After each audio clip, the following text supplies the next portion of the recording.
First Love by Ivan Turgenev. Translated by Constance Garnett. Introductory. The party had long ago broken up. The clock struck 12:30. There was left in the room only the master of the house and Sergei Nikolaevitch and Vladimir Petrovitch. The master of the house rang and ordered the remains of the supper to be cleared away. "And so it's settled," he observed, sitting back farther in his easy chair and lighting a cigar. "Each of us is to tell the story of his first love. It's your turn, Sergei Nikolaevitch." Sergei Nikolaevitch, a round little man with a plump, light-complexioned face, gazed first at the master of the house, then raised his eyes to the ceiling. "I had no first love," he said at last. "I began with the second." "How was that?" "It's very simple. I was 18 when I had my first flirtation with a charming young lady, but I courted her just as though it were nothing new to me, just as I courted others later on. To speak accurately, the first and last time I was in love was with my nurse, when I was 6 years old. But that's in the remote past. The details of our relations have slipped out of my memory, and even if I remembered them, whom could they interest?" "Then how's it to be?" began the master of the house. "There was nothing much of interest about my first love either. I never fell in love with anyone till I met Anna Nikolaevna, now my wife. And everything went as smoothly as possible with us. Our parents arranged the match, we were very soon in love with each other, and got married without loss of time. My story can be told in a couple of words. I must confess, gentlemen, in bringing up the subject of first love, I reckoned upon you, I won't say old, but no longer young, bachelors. Can't you enliven us with something, Vladimir Petrovitch?" "My first love certainly was not quite an ordinary one," responded with some reluctance Vladimir Petrovitch, a man of 40 with black hair turning grey. "Ah," said the master of the house and Sergei Nikolaevitch with one voice. "So much the better. Tell us about it." "If you wish it. Or no, I won't tell the story. I'm no hand at telling a story. I make it dry and brief, or spun out and affected. If you'll allow me, I'll write out all I remember and read it to you." His friends at first would not agree, but Vladimir Petrovitch insisted on his own way. A fortnight later they were together again, and Vladimir Petrovitch kept his word. His manuscript contained the following story. Chapter 1. I was 16 then. It happened in the summer of 1833. I lived in Moscow with my parents. They had taken a country house for the summer near the Kaluga gate, facing the Neskuchny gardens. I was preparing for the university, but did not work much and was in no hurry. No one interfered with my freedom. I did what I liked, especially after parting with my last tutor, a Frenchman who had never been able to get used to the idea that he had fallen like a bomb, comme une bombe, into Russia, and would lie sluggishly in bed with an expression of exasperation on his face for days together. My father treated me with careless kindness. My mother scarcely noticed me, though she had no children except me. Other cares completely absorbed her. My father, a man still young and very handsome, had married her from mercenary considerations. She was 10 years older than he. My mother led a melancholy life. She was forever agitated, jealous and angry, but not in my father's presence. She was very much afraid of him, and he was severe, cold, and distant in his behaviour. I have never seen a man more elaborately serene, self-confident, and commanding. I shall never forget the first weeks I spent at the country house. The weather was magnificent. We left town on the 9th of May, on St. Nicholas's Day. I used to walk about in our garden, in the Neskutchny gardens, and beyond the town gates. I would take some book with me, Keidanov's Course, for instance, but I rarely looked into it, and more often than anything declaimed verses aloud. I knew a great deal of poetry by heart. My blood was in a ferment, and my heart ached, so sweetly and absurdly. I was all hope and anticipation, was a little frightened of something, and full of wonder at everything, and was on the tiptoe of expectation.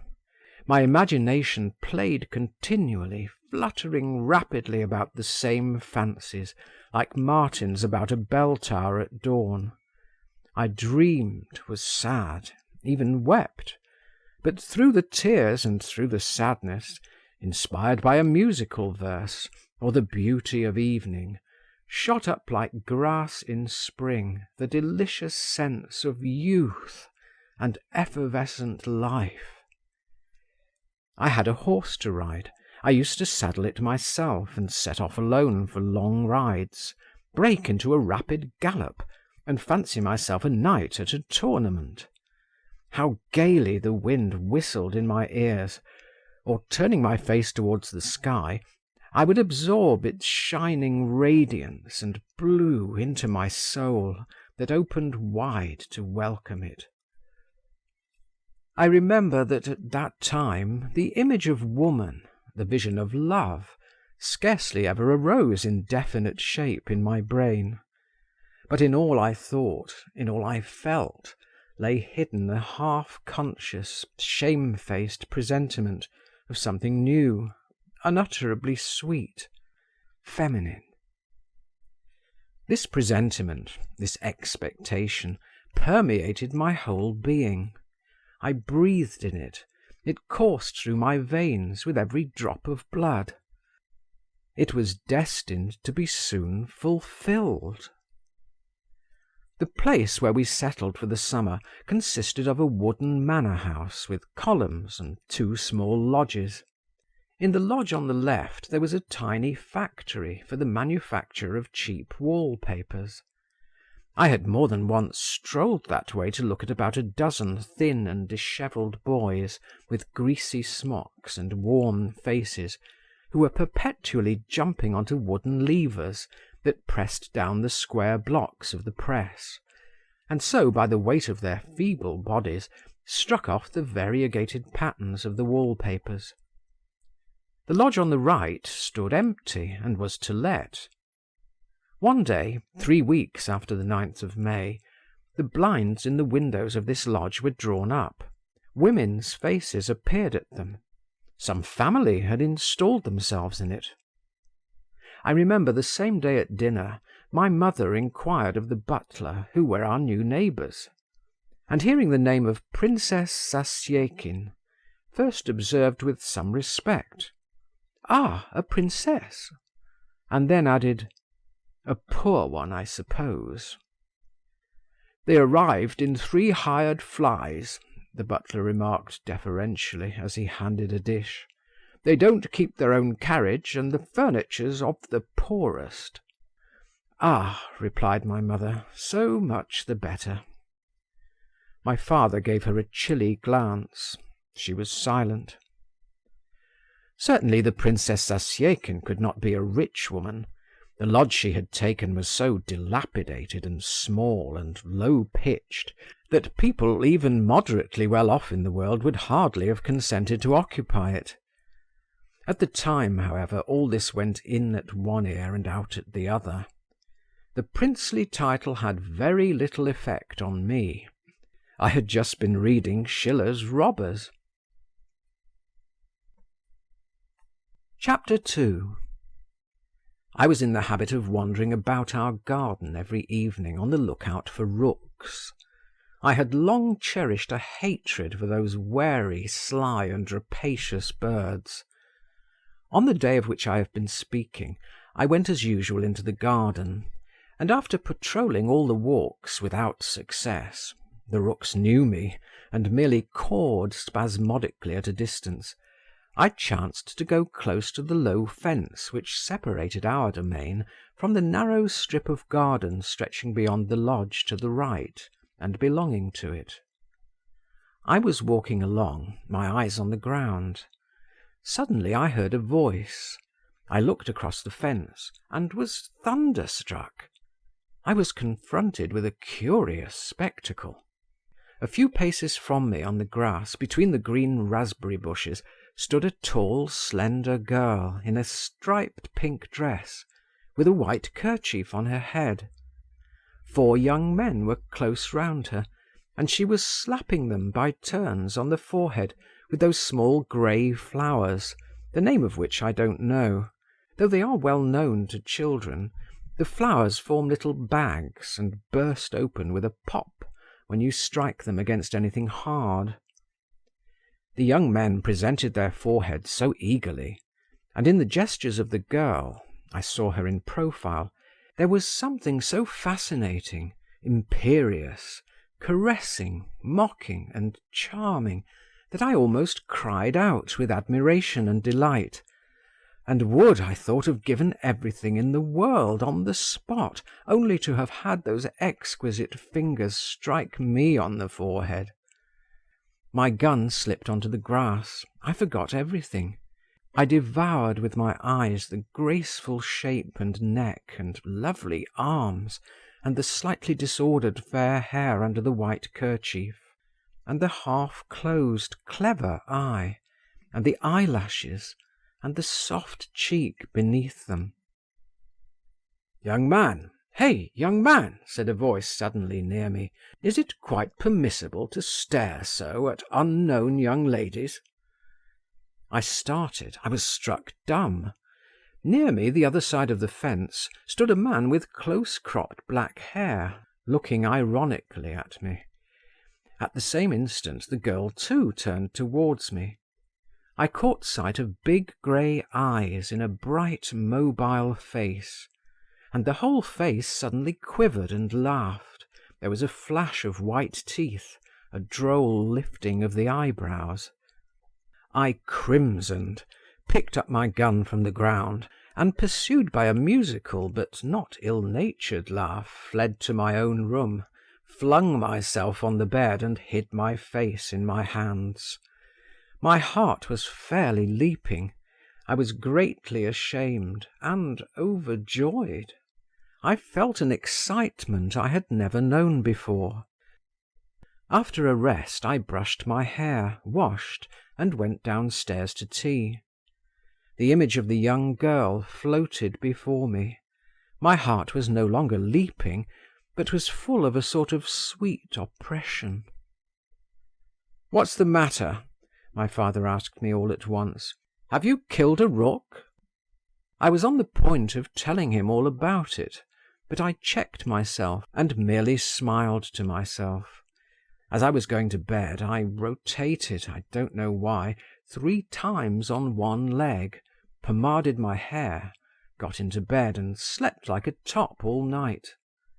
Before morning I woke up for an instant, raised my head, looked round me in ecstasy, and fell asleep again. Chapter 3. How can I make their acquaintance? Was my first thought when I waked in the morning. I went out in the garden before morning tea, but I did not go too near the fence, and saw no one. After drinking tea, I walked several times up and down the street before the house, and looked into the windows from a distance. I fancied her face at a curtain, and I hurried away in alarm. I must make her acquaintance, though, I thought, pacing distractedly about the sandy plain that stretches before Neskutchny Park. But how? That is the question. I recalled the minutest details of our meeting yesterday. I had, for some reason or other, a particularly vivid recollection of how she had laughed at me. But while I racked my brains and made various plans, fate had already provided for me. In my absence, my mother had received from her new neighbour a letter on grey paper, sealed with brown wax, such as is only used in notices from the post office or on the corks of bottles of cheap wine. In this letter, which was written in illiterate language and in a slovenly hand, the princess begged my mother to use her powerful influence in her behalf. My mother, in the words of the princess, was very intimate with persons of high position, upon whom her fortunes and her children's fortunes depended, as she had some very important business in hand.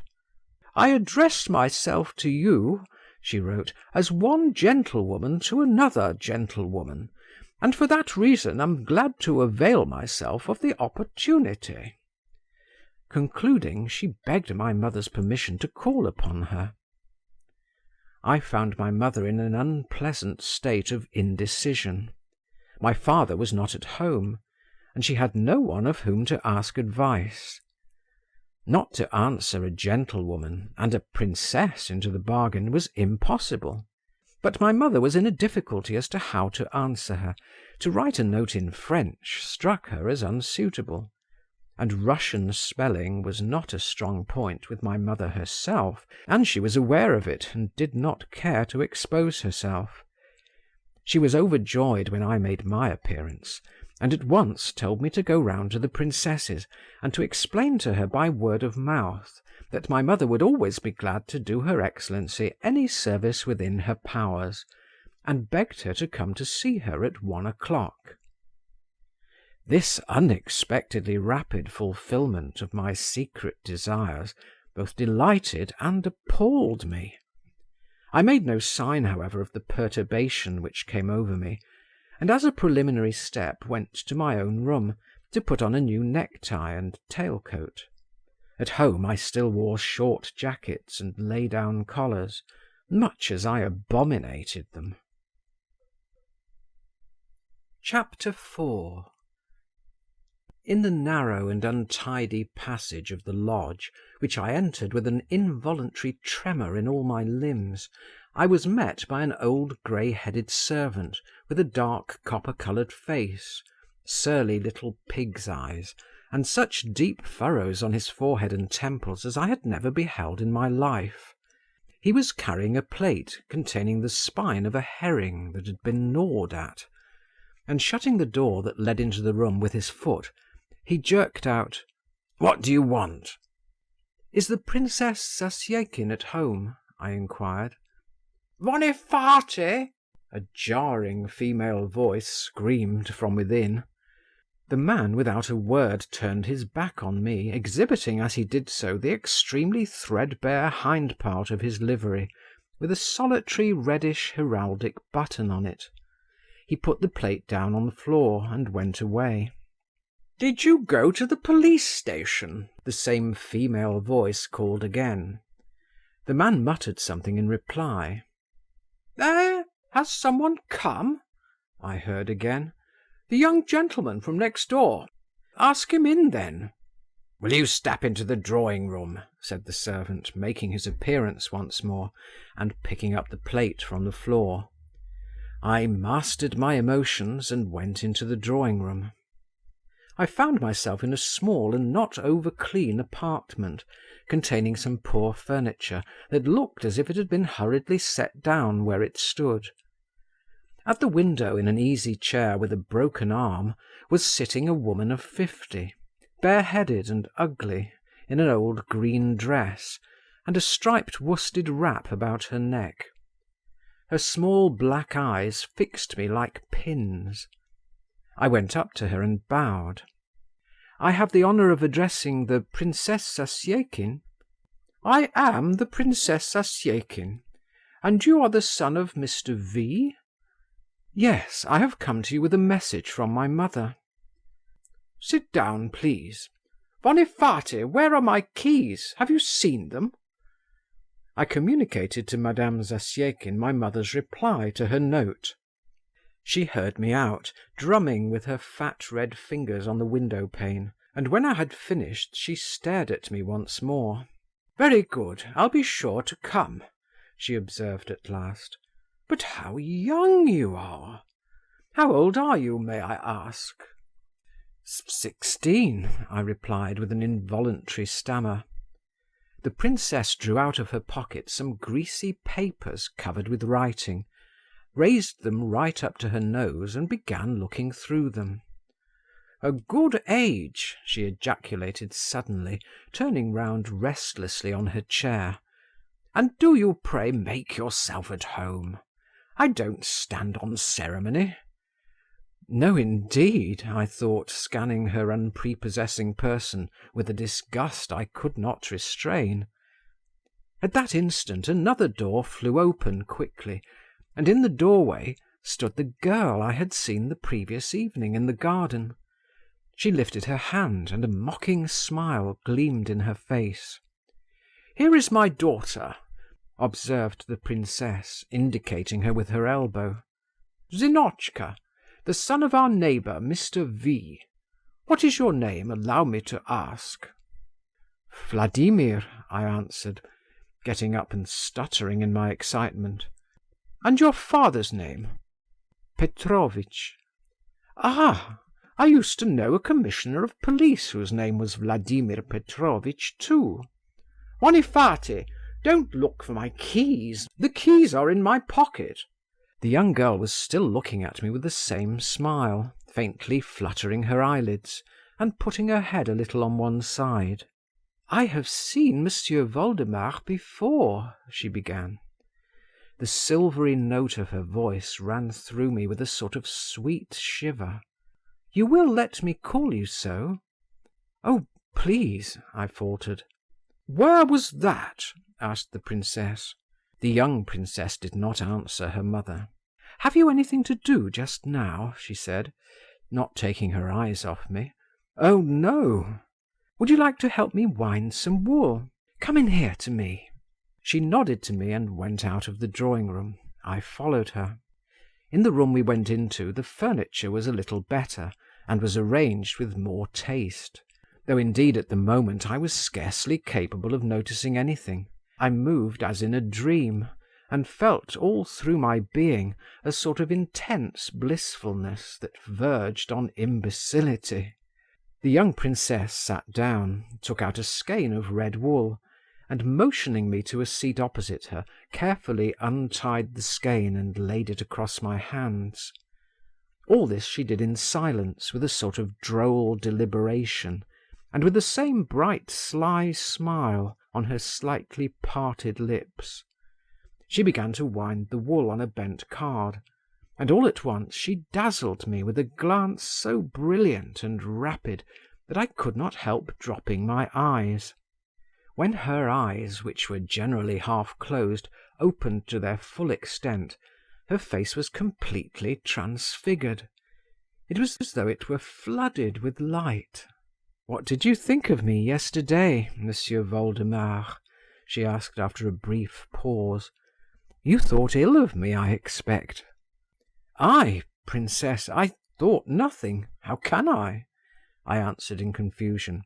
"Listen," she rejoined. "You don't know me yet. I'm a very strange person.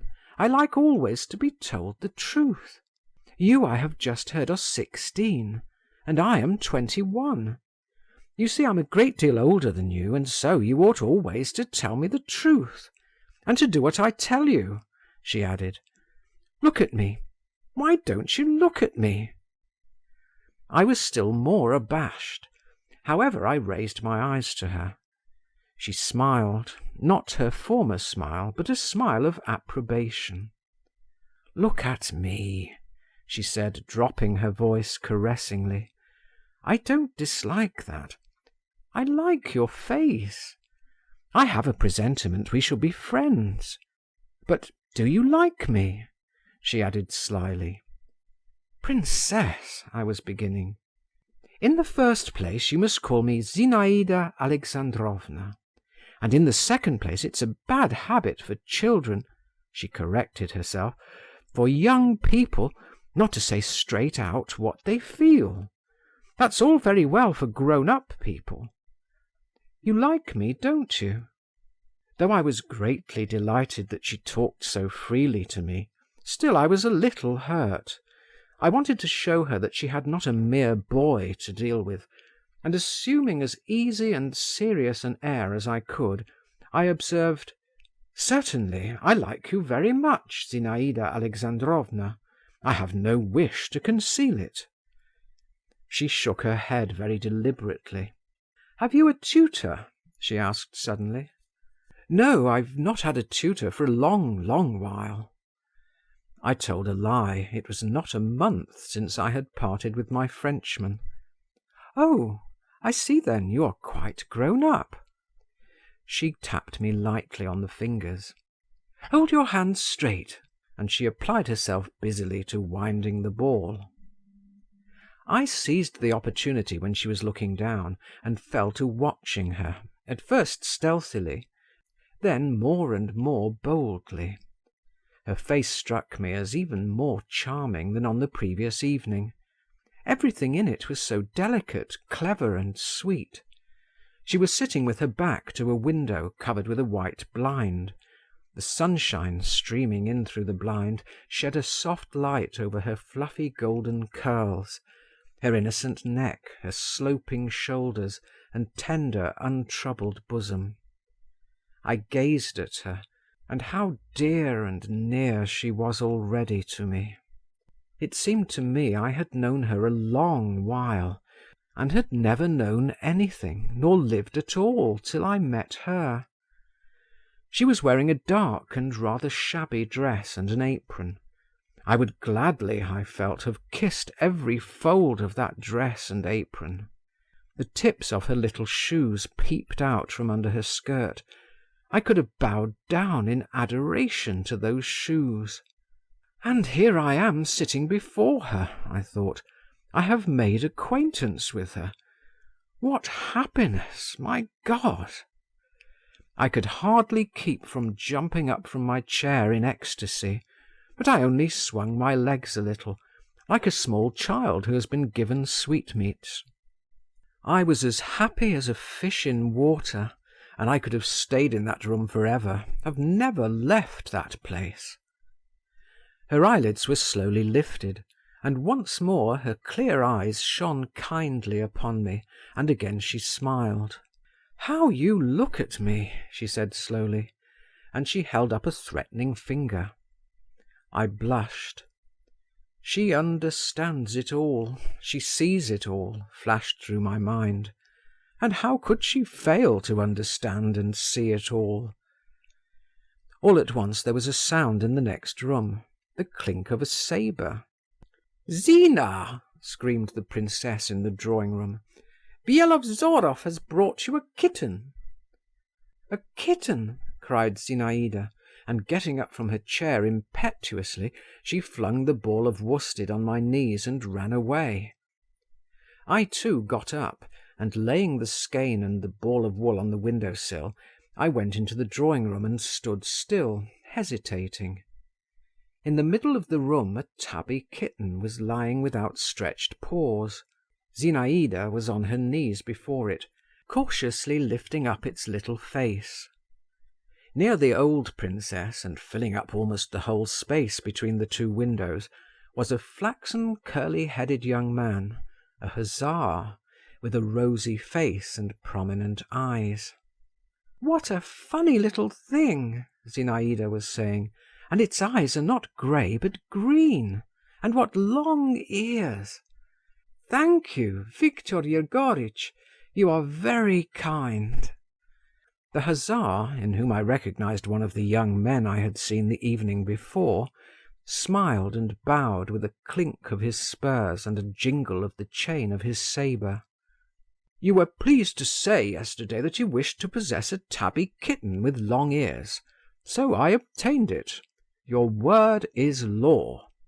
And he bowed again. The kitten gave a feeble mew and began sniffing the ground. "It's hungry," cried Zinaïda. "Bonifati, Sonia, bring some milk." A maid in an old yellow gown with a faded kerchief at her neck came in with a saucer of milk and set it before the kitten. The kitten started, blinked, and began lapping. "What a pink little tongue it has," remarked Zinaïda, putting her head almost on the ground and peeping at it sideways under its very nose. The kitten, having had enough, began to purr and move its paws affectedly. Zinaïda got up, and turning to the maid, said carelessly, "Take it away." "For the kitten, your little hand," said the hussar, with a simper and a shrug of his strongly built frame, which was tightly buttoned up in a new uniform. "Both," replied Zinaïda, and she held out her hands to him. While he was kissing them, she looked at me over his shoulder. I stood stock still in the same place, and did not know whether to laugh, to say something, or to be silent. Suddenly, through the open door into the passage, I caught sight of our footman, Fyodor. He was making signs to me. Mechanically, I went out to him. "What do you want?" I asked. "Your mamma has sent for you," he said in a whisper. "She is angry that you have not come back with the answer." "Why, have I been here long?" "Over an hour." "Over an hour," I repeated unconsciously, and going back to the drawing-room I began to make bows and scrape with my heels. "Where are you off to?" the young princess asked, glancing at me from behind the hussar. "I must go home. So I am to say," I added, addressing the old lady, "that you will come to us about 2. "Do you say so, my good sir?" The princess hurriedly pulled out her snuff-box and took snuff so loudly that I positively jumped. "Do you say so?" she repeated, blinking tearfully and sneezing. I bowed once more, turned, and went out of the room, with that sensation of awkwardness in my spine which a very young man feels when he knows he is being looked at from behind. "Mind you come and see us again, Monsieur Voldemar," Zinaïda called, and she laughed again. Why is it she's always laughing, I thought, as I went back home escorted by Fyodor, who said nothing to me, but walked behind me with an air of disapprobation. My mother scolded me, and wondered whatever I could have been doing so long at the princess's. I made her no reply, and went off to my own room. I felt suddenly very sad. I tried hard not to cry. I was jealous of the hussar. Chapter 5. The princess called on my mother as she had promised, and made a disagreeable impression on her. I was not present at their interview, but at table my mother told my father that this Princess Zasyekin struck her as a femme très vulgaire, that she had quite worn her out, begging her to interest Prince Sergei in their behalf, that she seemed to have no end of lawsuits and affairs on hand, de vilaines affaires d'argent, and must be a very troublesome and litigious person. My mother added, however, that she had asked her and her daughter to dinner the next day. Hearing the word daughter, I buried my nose in my plate, for after all she was a neighbour and a person of title. Upon this my father informed my mother that he remembered now who this lady was, that he had in his youth known the deceased Prince Zasyekin, a very well-bred but frivolous and absurd person, that he had been nicknamed in society Le Parisien, from having lived a long while in Paris, that he had been very rich, but had gambled away all his property, and for some unknown reason, probably for money, though indeed he might have chosen better if so, my father added with a cold smile, he had married the daughter of an agent, and after his marriage had entered upon speculations and ruined himself utterly. "If only she doesn't try to borrow money," observed my mother. "That's exceedingly possible," my father responded tranquilly. "Does she speak French?" "Very badly." It's of no consequence, anyway. I think you said you had asked the daughter, too. Someone was telling me she was a very charming and cultivated girl." "Ah, then she can't take after her mother." "Nor her father either," rejoined my father. "He was cultivated indeed, but a fool." My mother sighed and sank into thought. My father said no more. I felt very uncomfortable during this conversation. After dinner I went into the garden, but without my gun. I swore to myself that I would not go near the Zasyekins' garden. But an irresistible force drew me thither, and not in vain. I had hardly reached the fence when I caught sight of Zinaïda. This time she was alone. She held a book in her hands and was coming slowly along the path. She did not notice me. I almost let her pass by, but all at once I changed my mind and coughed. She turned round, but did not stop, pushed back with one hand the broad blue ribbon of her round straw hat, looked at me, smiled slowly, and again bent her eyes on the book. I took off my cap, and after hesitating a moment, walked away with a heavy heart. Que suis-je pour elle?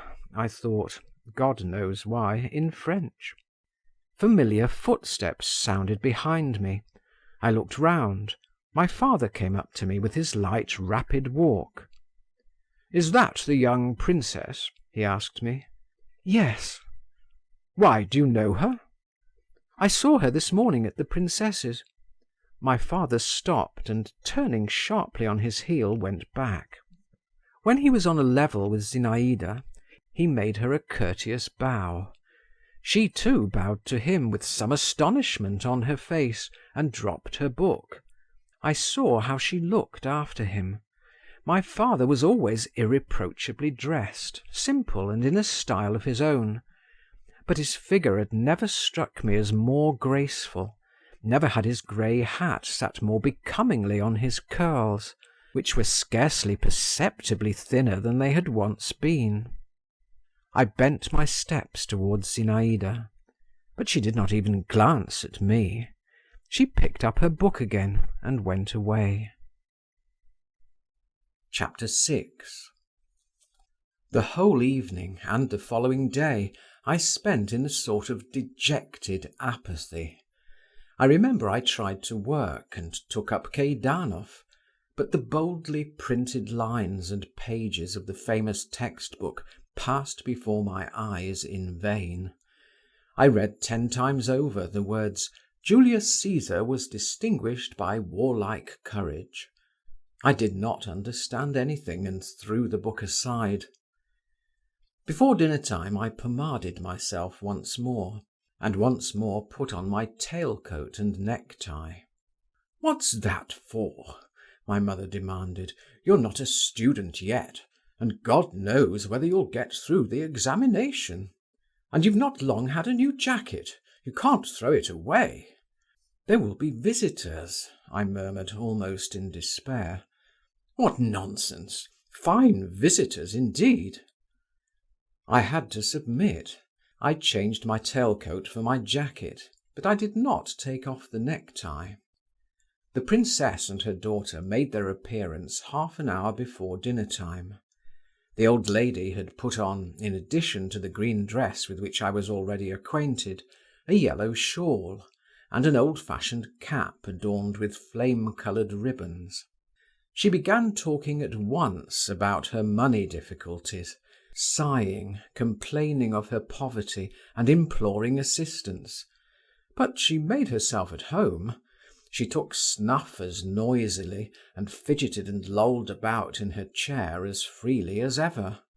It never seemed to have struck her that she was a princess. Zinaïda, on the other hand, was rigid, almost haughty in her demeanour, every inch a princess. There was a cold immobility and dignity in her face. I should not have recognized it.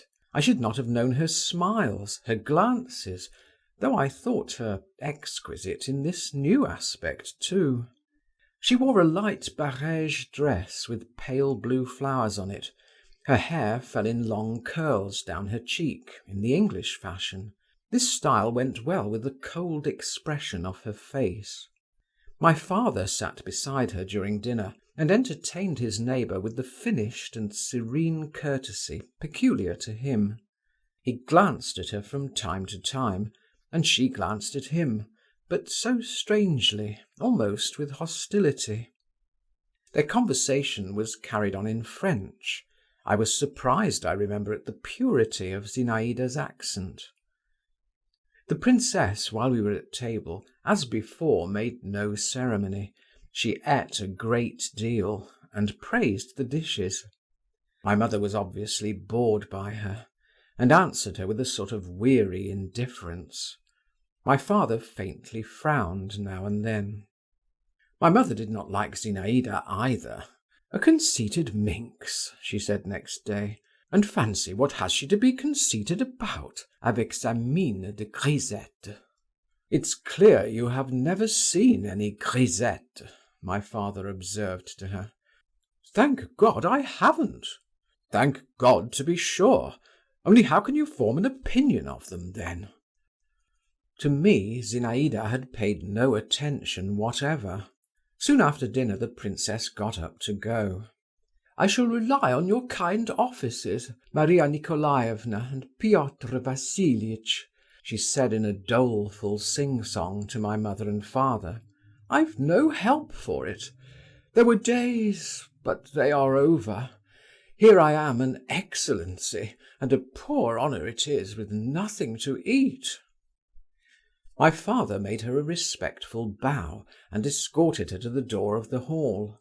I was standing there in my short jacket, staring at the floor like a man under sentence of death. Zinaïda's treatment of me had crushed me utterly. What was my astonishment when, as she passed me, she whispered quickly with her former kind expression in her eyes, "Come to see us at 8, do you hear? Be sure." I simply threw up my hands, but already she was gone, flinging a white scarf over her head. Chapter 7.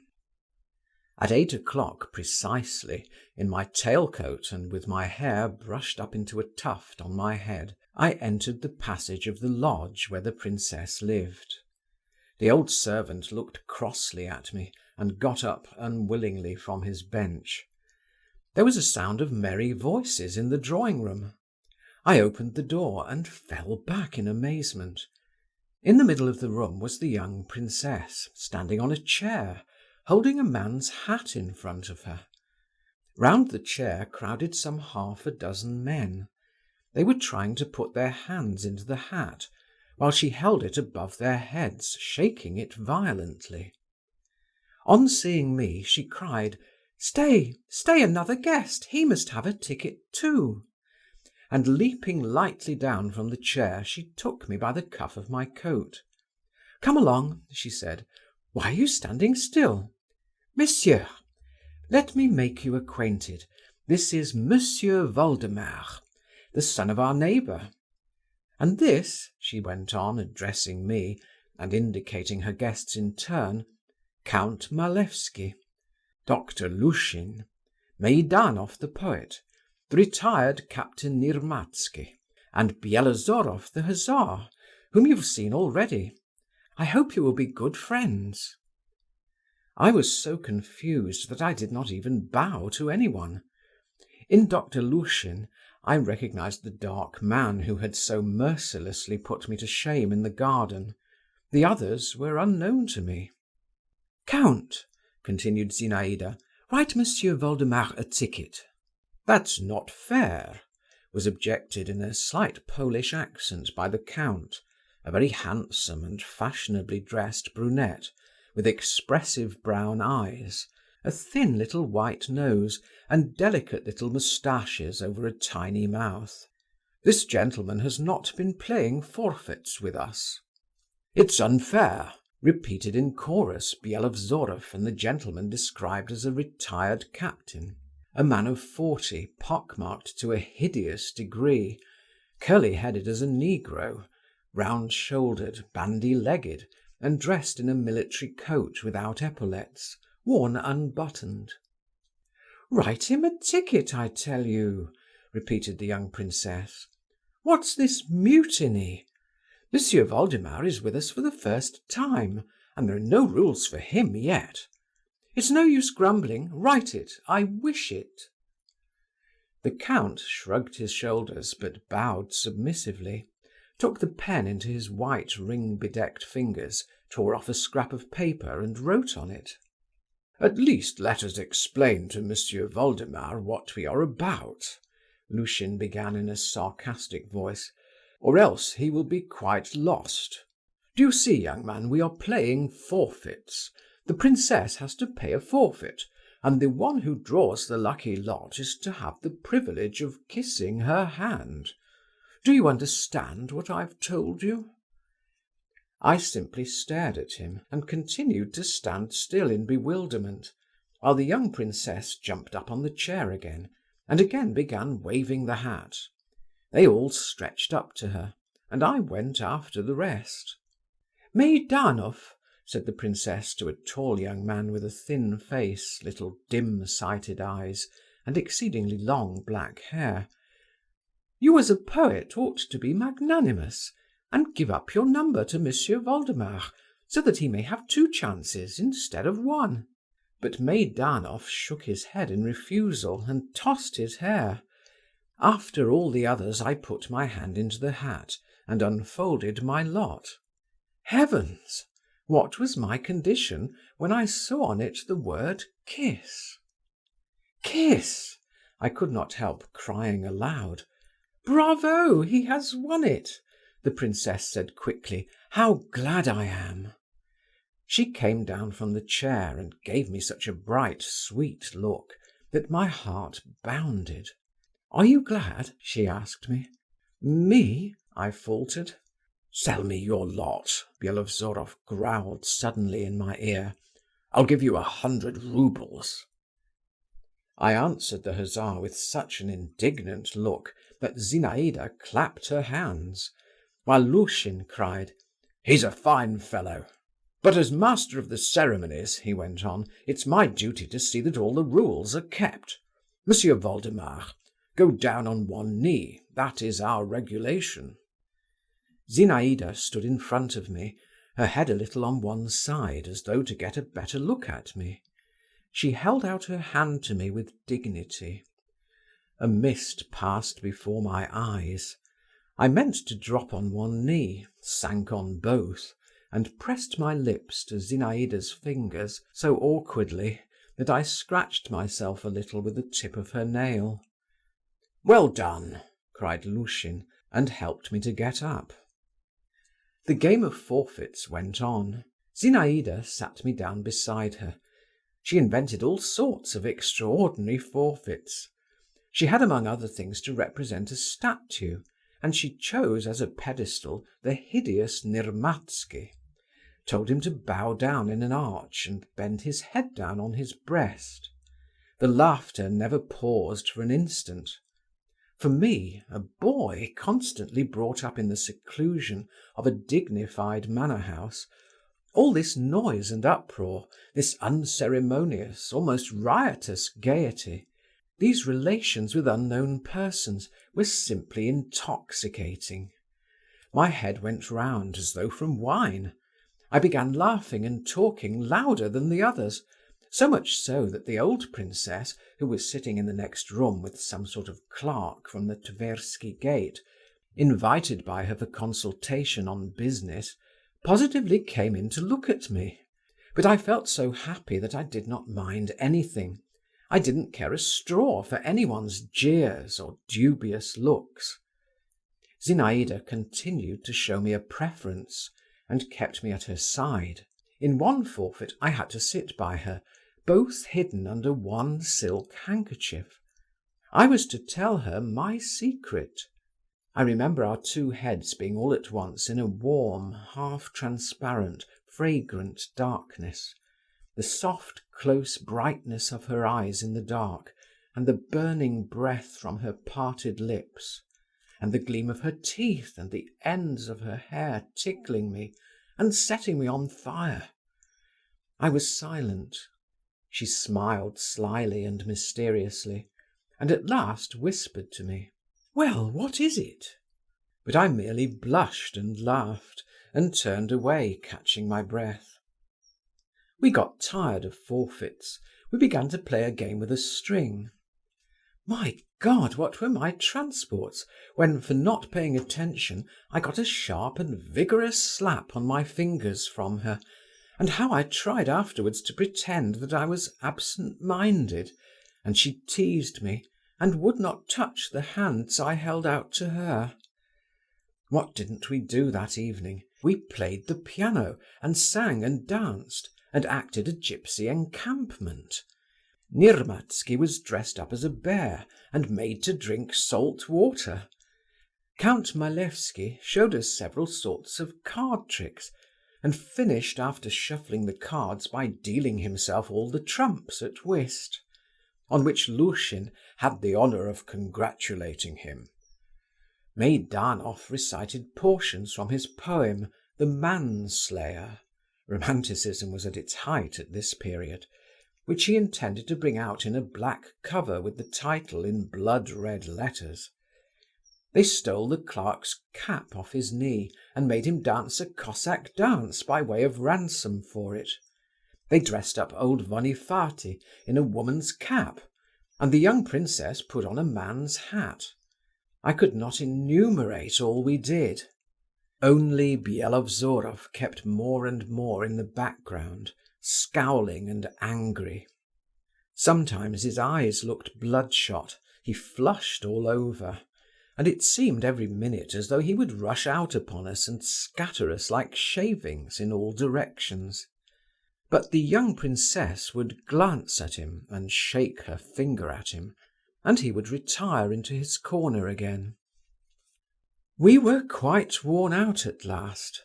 Even the old princess, though she was ready for anything, as she expressed it, and no noise wearied her, felt tired at last and longed for peace and quiet. At 12 o'clock at night supper was served, consisting of a piece of stale dry cheese and some cold turnovers of minced ham, which seemed to me more delicious than any pastry I had ever tasted. There was only one bottle of wine, and that was a strange one, a dark-coloured bottle with a wide neck, and the wine in it was of a pink hue. No one drank it, however. Tired out and faint with happiness, I left the lodge. At parting, Zinaïda pressed my hand warmly, and again smiled mysteriously. The night air was heavy and damp in my heated face. A storm seemed to be gathering. Black storm clouds grew and crept across the sky, their smoky outlines visibly changing.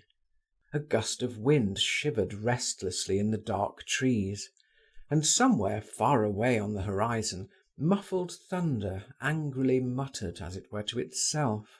I made my way up to my room by the back stairs. My old man-nurse was asleep on the floor, and I had to step over him. He waked up, saw me, and told me that my mother had again been very angry with me, and had wished to send after me again, but that my father had prevented her. I had never gone to bed without saying good night to my mother, and asking her blessing. There was no help for it now. I told my man that I would undress and go to bed by myself, and I put out the candle. But I did not undress and did not go to bed. I sat down on a chair and sat a long while as though spellbound. What I was feeling was so new and so sweet. I sat still, hardly looking round, and not moving, drew slow breaths, and only from time to time laughed silently at some recollection, or turned cold within at the thought that I was in love, that this was she, that this was love. Zinaïda's face floated slowly before me in the darkness, floated and did not float away, Her lips still wore the same enigmatic smile. Her eyes watched me, a little from one side, with a questioning, dreamy, tender look, as at the instant of parting from her.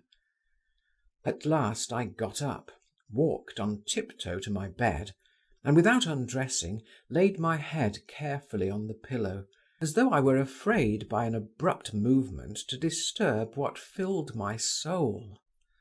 I lay down, but did not even close my eyes. Soon I noticed that faint glimmers of light of some sort were thrown continually into the room. I sat up and looked at the window. The window frame could be clearly distinguished from the mysteriously and dimly lighted panes. It is a storm, I thought, and a storm it really was, but it was raging so very far away that the thunder could not be heard. Only blurred, long, as it were branching gleams of lightning flashed continually over the sky. It was not flashing, though, so much as quivering and twitching like the wing of a dying bird. I got up, went to the window, and stood there till morning. The lightning never ceased for an instant. It was what is called among the peasants a sparrow night. I gazed at the dumb sandy plain, at the dark mass of the Neskutchny gardens, at the yellowish facades of the distant buildings, which seemed to quiver too at each faint flash. I gazed and could not turn away. These silent lightning flashes, these gleams, seemed in response to the secret silent fires which were aglow within me. Morning began to dawn. The sky was flushed in patches of crimson. As the sun came nearer, the lightning grew gradually paler and ceased.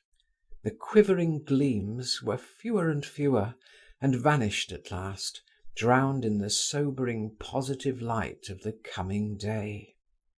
And my lightning flashes vanished too. I felt great weariness and peace.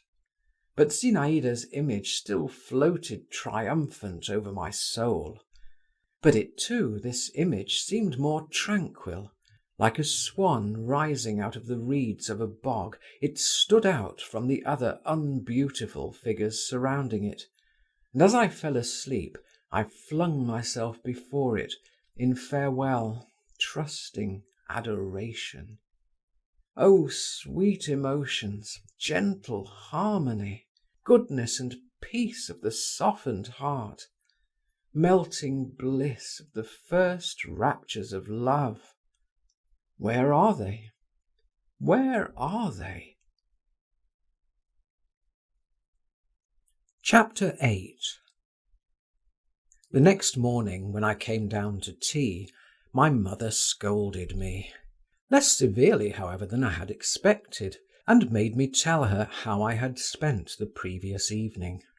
I answered her in few words, omitting many details, and tried to give the most innocent air to everything. "Anyway, they're people who are not comme il faut," my mother commented, "and you've no business to be hanging about there, instead of preparing yourself for the examination and doing your work." As I was well aware that my mother's anxiety about my studies was confined to these few words, I did not feel it necessary to make any rejoinder. But after morning tea was over, my father took me by the arm, and turning into the garden with me, forced me to tell him all I had seen at the Zasyekins'. A curious influence my father had over me, and curious were the relations existing between us. He took hardly any interest in my education, but he never hurt my feelings. He respected my freedom. He treated me, if I may so express it, with courtesy. Only he never let me be really close to him. I loved him, I admired him. He was my ideal of a man, and heavens, how passionately devoted I should have been to him if I had not been continually conscious of his holding me off. But when he liked, he could almost instantaneously, by a single word, a single gesture, call forth an unbounded confidence in him. My soul expanded, I chattered away to him as to a wise friend, a kindly teacher. Then he as suddenly got rid of me, and again he was keeping me off, gently and affectionately, but still he kept me off. Sometimes he was in high spirits, and then he was ready to romp and frolic with me like a boy. He was fond of vigorous physical exercise of every sort. Once, it never happened a second time, he caressed me with such tenderness that I almost shed tears. But high spirits and tenderness alike vanished completely, and what had passed between us gave me nothing to build on for the future. It was as though I had dreamed it all. Sometimes I would scrutinize his clever, handsome, bright face. My heart would throb, and my whole being yearn to him. He would seem to feel what was going on within me, would give me a passing pat on the cheek and go away, or take up some work, or suddenly freeze all over as only he knew how to freeze, and I shrank into myself at once and turned cold too. His rare fits of friendliness to me were never called forth by my silent but intelligible entreaties. They always occurred unexpectedly. Thinking over my father's character later, I have come to the conclusion that he had no thoughts to spare for me and for family life. His heart was in other things, and found complete satisfaction elsewhere. Take for yourself what you can, and don't be ruled by others. To belong to oneself, the whole savour of life lies in that, he said to me one day. Another time, I, as a young democrat, fell to airing my views on liberty.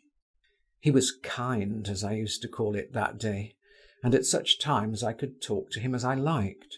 Liberty, he repeated. And do you know what can give a man liberty? What?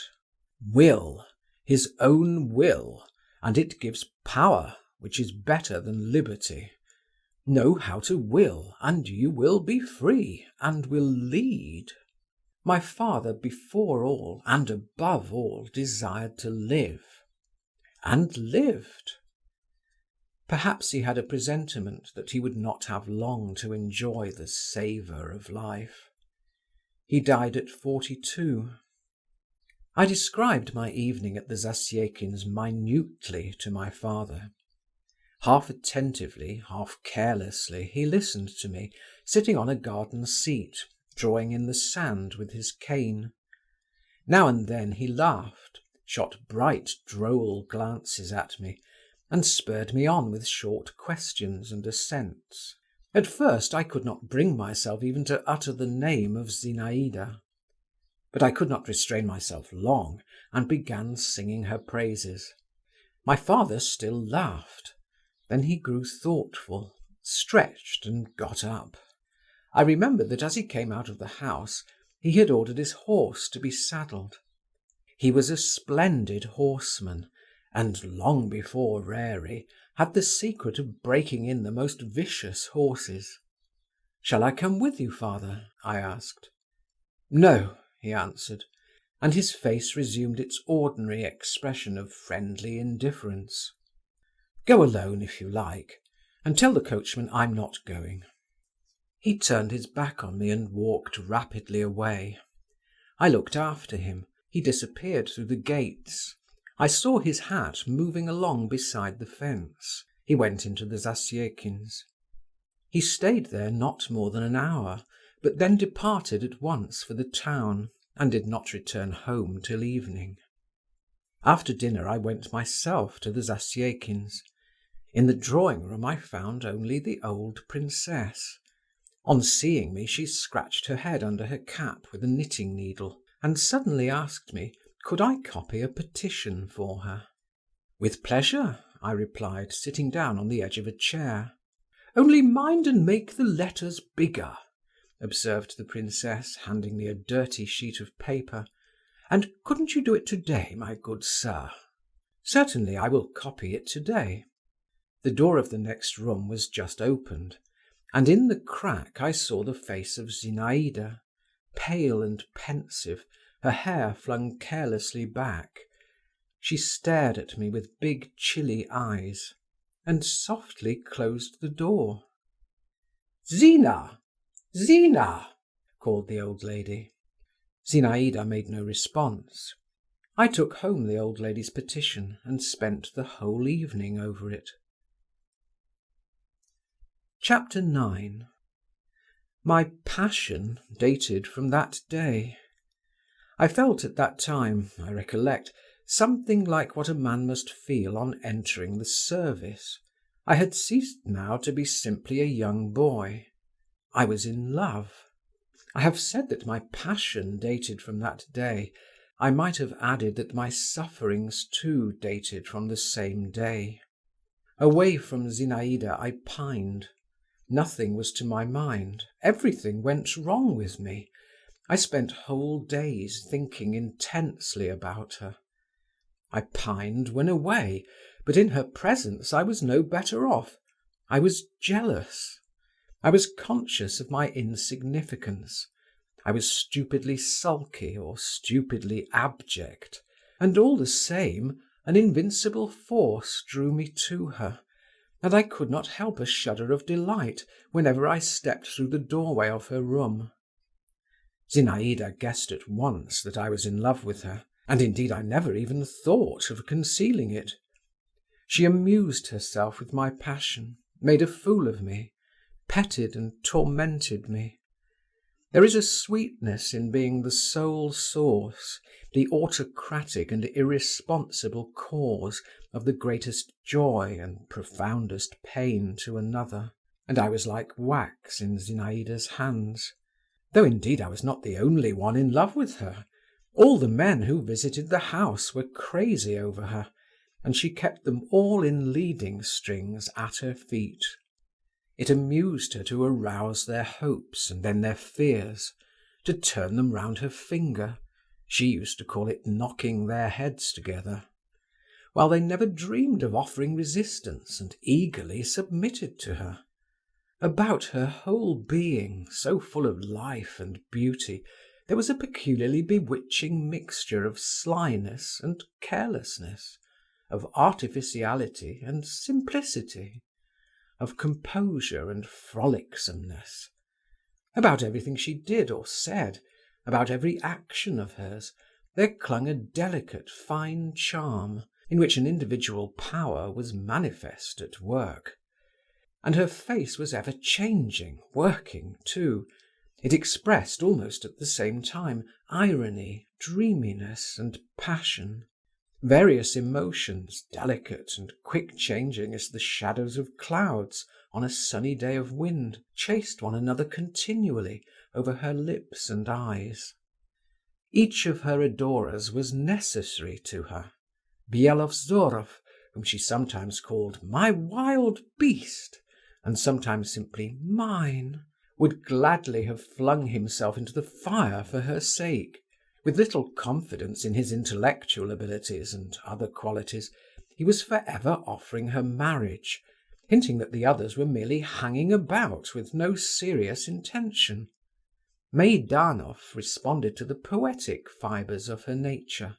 A man of rather cold temperament, like almost all writers, he forced himself to convince her, and perhaps himself, that he adored her, sang her praises in endless verses, and read them to her with a peculiar enthusiasm, at once affected and sincere.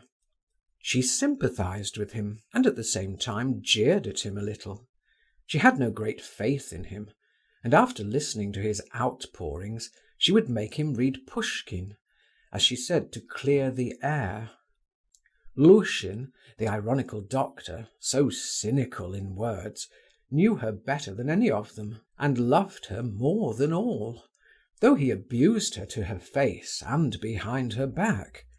She could not help respecting him, but made him smart for it, and at times, with a peculiar malignant pleasure, made him feel that he too was at her mercy. I'm a flirt, I'm heartless, I'm an actress in my instincts, she said to him one day in my presence. Well and good, give me your hand then. I'll stick this pin in it. You'll be ashamed of this young man seeing it. It will hurt you. But you'll laugh for all that, you truthful person. Lushin crimsoned, turned away, bit his lips, but ended by submitting his hand. She pricked it, and he did in fact begin to laugh. And she laughed, thrusting the pin in pretty deeply, and peeping into his eyes, which he vainly strove to keep in other directions. I understood least of all the relations existing between Zinaïda and Count Malevsky. He was handsome, clever, and adroit, but something equivocal, something false in him was apparent even to me, a boy of 16, and I marvelled that Zinaïda did not notice it. But possibly she did notice this element of falsity really, and was not repelled by it.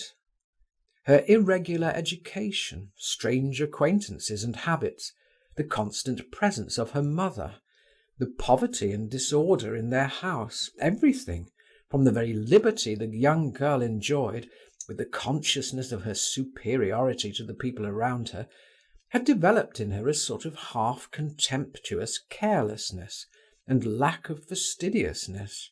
At any time, anything might happen. Vonifaty might announce that there was no sugar, or some revolting scandal would come to her ears, or her guests would fall to quarrelling among themselves. She would only shake her curls and say, "What does it matter?" and care little enough about it.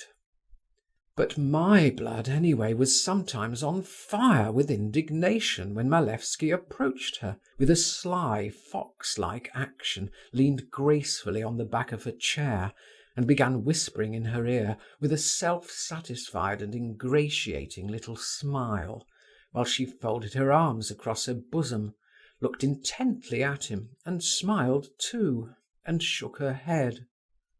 "What induces you to receive Count Malevsky?" I asked her one day. "He has such pretty moustaches," she answered, "but that's rather beyond you." "You needn't think I care for him," she said to me another time. "No, I don't care for people I have to look down upon. I must have someone who can master me. But merciful heavens, I hope I may never come across anyone like that. I don't want to be caught in anyone's claws, not for anything. You'll never be in love then. And you, don't I love you?" she said, and she flicked me on the nose with the tip of her glove. Yes, Zinaïda amused herself hugely at my expense. For 3 weeks I saw her every day. And what she didn't do with me! She rarely came to see us, and I was not sorry for it. In our house she was transformed into a young lady, a young princess, and I was a little overawed by her. I was afraid of betraying myself before my mother. She had taken a great dislike to Zinaïda, and kept a hostile eye upon us. My father I was not so much afraid of. He seemed not to notice me. He talked little to her, but always with special cleverness and significance. I gave up working and reading. I even gave up walking about the neighbourhood and riding my horse. Like a beetle tied by the leg, I moved continually round and round my beloved little lodge.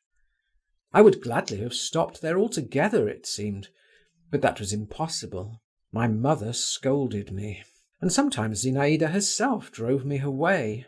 Then I used to shut myself up in my room, or go down to the very end of the garden, and climbing into what was left of a tall stone greenhouse, now in ruins, sit for hours with my legs hanging over the wall that looked onto the road, gazing and seeing nothing.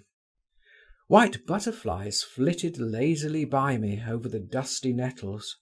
A saucy sparrow settled not far off on the half-crumbling red brickwork and twittered irritably. incessantly twisting and turning and preening his tail feathers.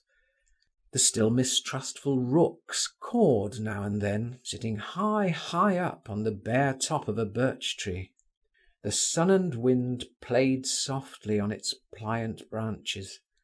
The tinkle of the bells of the Don monastery floated across to me from time to time, peaceful and dreary, while I sat, gazed, listened, and was filled full of a nameless sensation in which all was contained. Sadness and joy and the foretaste of the future, and the desire and dread of life. But at that time I understood nothing of it, and I could have given a name to nothing of all that was passing at random within me, or should have called it all by one name, the name of Zinaïda. Zinaïda continued to play cat and mouse with me. She flirted with me, and I was all agitation and rapture. Then she would suddenly thrust me away, and I dared not go near her, dared not look at her. I remember she was very cold to me for several days together. I was completely crushed, and creeping timidly to their lodge, tried to keep close to the old princess, regardless of the circumstance that she was particularly scolding and grumbling just at that time. Her financial affairs had been going badly, and she had already had 2 explanations with the police officials. One day I was walking in the garden beside the familiar fence, and I caught sight of Zinaïda. Leaning on both arms, she was sitting on the grass, not stirring a muscle. I was about to make off cautiously, but she suddenly raised her head and beckoned me imperiously. My heart failed me. I did not understand her at first.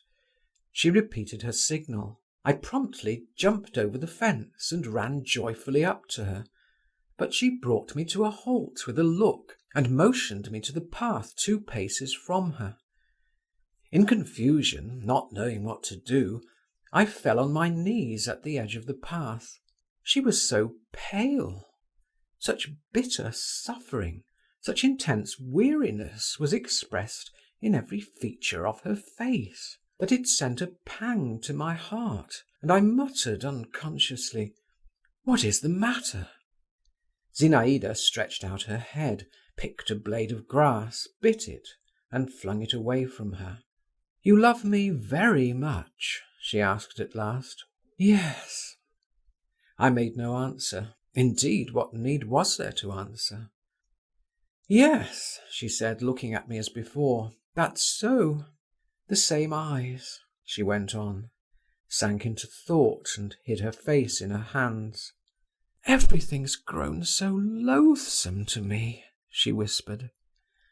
"I would have gone to the other end of the world first. I can't bear it. I can't get over it. And what is there before me? Ah, I am wretched. My God, how wretched I am!" "What for?" I asked timidly. Zinaïda made no answer. She simply shrugged her shoulders. I remained kneeling, gazing at her with intense sadness. Every word she had uttered simply cut me to the heart. At that instant I felt I would gladly have given my life, if only she should not grieve. I gazed at her, and though I could not understand why she was wretched, I vividly pictured to myself how in a fit of insupportable anguish she had suddenly come out into the garden and sunk to the earth as though mown down by a scythe. It was all bright and green about her. The wind was whispering in the leaves of the trees, and swinging now and then a long branch of a raspberry bush over Zinaïda's head. There was a sound of the cooing of doves, and the bees hummed, flying low over the scanty grass. Overhead the sun was radiantly blue, while I was so sorrowful. "Read me some poetry," said Zinaïda in an undertone, and she propped herself on her elbow. "I like your reading poetry. You read it in sing-song, but that's no matter, that comes of being young. Read me On the Hills of Georgia. Only sit down first." I sat down and read On the Hills of Georgia. "That the heart cannot choose but love," repeated Zinaïda. "That's where poetry's so fine. It tells us what is not, and what's not only better than what is, but much more like the truth. Cannot choose but love. It might not want to, but it can't help it." She was silent again. Then all at once she started and got up. "Come along. Meidanov's indoors with mamma. He brought me his poem. But I deserted him. His feelings are hurt too now." "I can't help it. You'll understand it all some day. Only don't be angry with me." Zinaïda hurriedly pressed my hand and ran on ahead. We went back into the lodge. Meidanov set to reading us his Manslayer, which had just appeared in print, but I did not hear him. He screamed and drawled his 4-foot iambic lines. The alternating rhythms jingled like little bells, noisy and meaningless, while I still watched Zinaïda and tried to take in the import of her last words. "Perchance some unknown rival has surprised and mastered thee," Meidanov bawled suddenly through his nose. And my eyes and Zinaïda's met. She looked down and faintly blushed. I saw her blush and grew cold with terror. I had been jealous before, but only at that instant the idea of her being in love flashed upon my mind. Good God! She is in love. Chapter 10. My real torments began from that instant. I racked my brains, changed my mind and changed it back again, and kept an unremitting, though as far as possible secret watch on Zinaïda. A change had come over her, that was obvious. She began going walks alone, and long walks. Sometimes she would not see visitors. She would sit for hours together in her room. This had never been a habit of hers till now. I suddenly became, or fancied I had become, extraordinarily penetrating. "Isn't it he? Or isn't it he?" I asked myself, passing in inward agitation from one of her admirers to another. Count Malevsky secretly struck me as more to be feared than the others, though for Zinaïda's sake I was ashamed to confess it to myself. My watchfulness did not see beyond the end of my nose, and its secrecy probably deceived no one. Anyway, Dr. Lushin soon saw through me. But he too had changed of late. He had grown thin, he laughed as often, but his laugh seemed more hollow, more spiteful, shorter. An involuntary nervous irritability took the place of his former light irony and assumed cynicism. "Why are you incessantly hanging about here, young man?" he said to me one day when we were left alone together in the Zasyekins' drawing-room. The young princess had not come home from a walk, and the shrill voice of the old princess could be heard within. She was scolding the maid.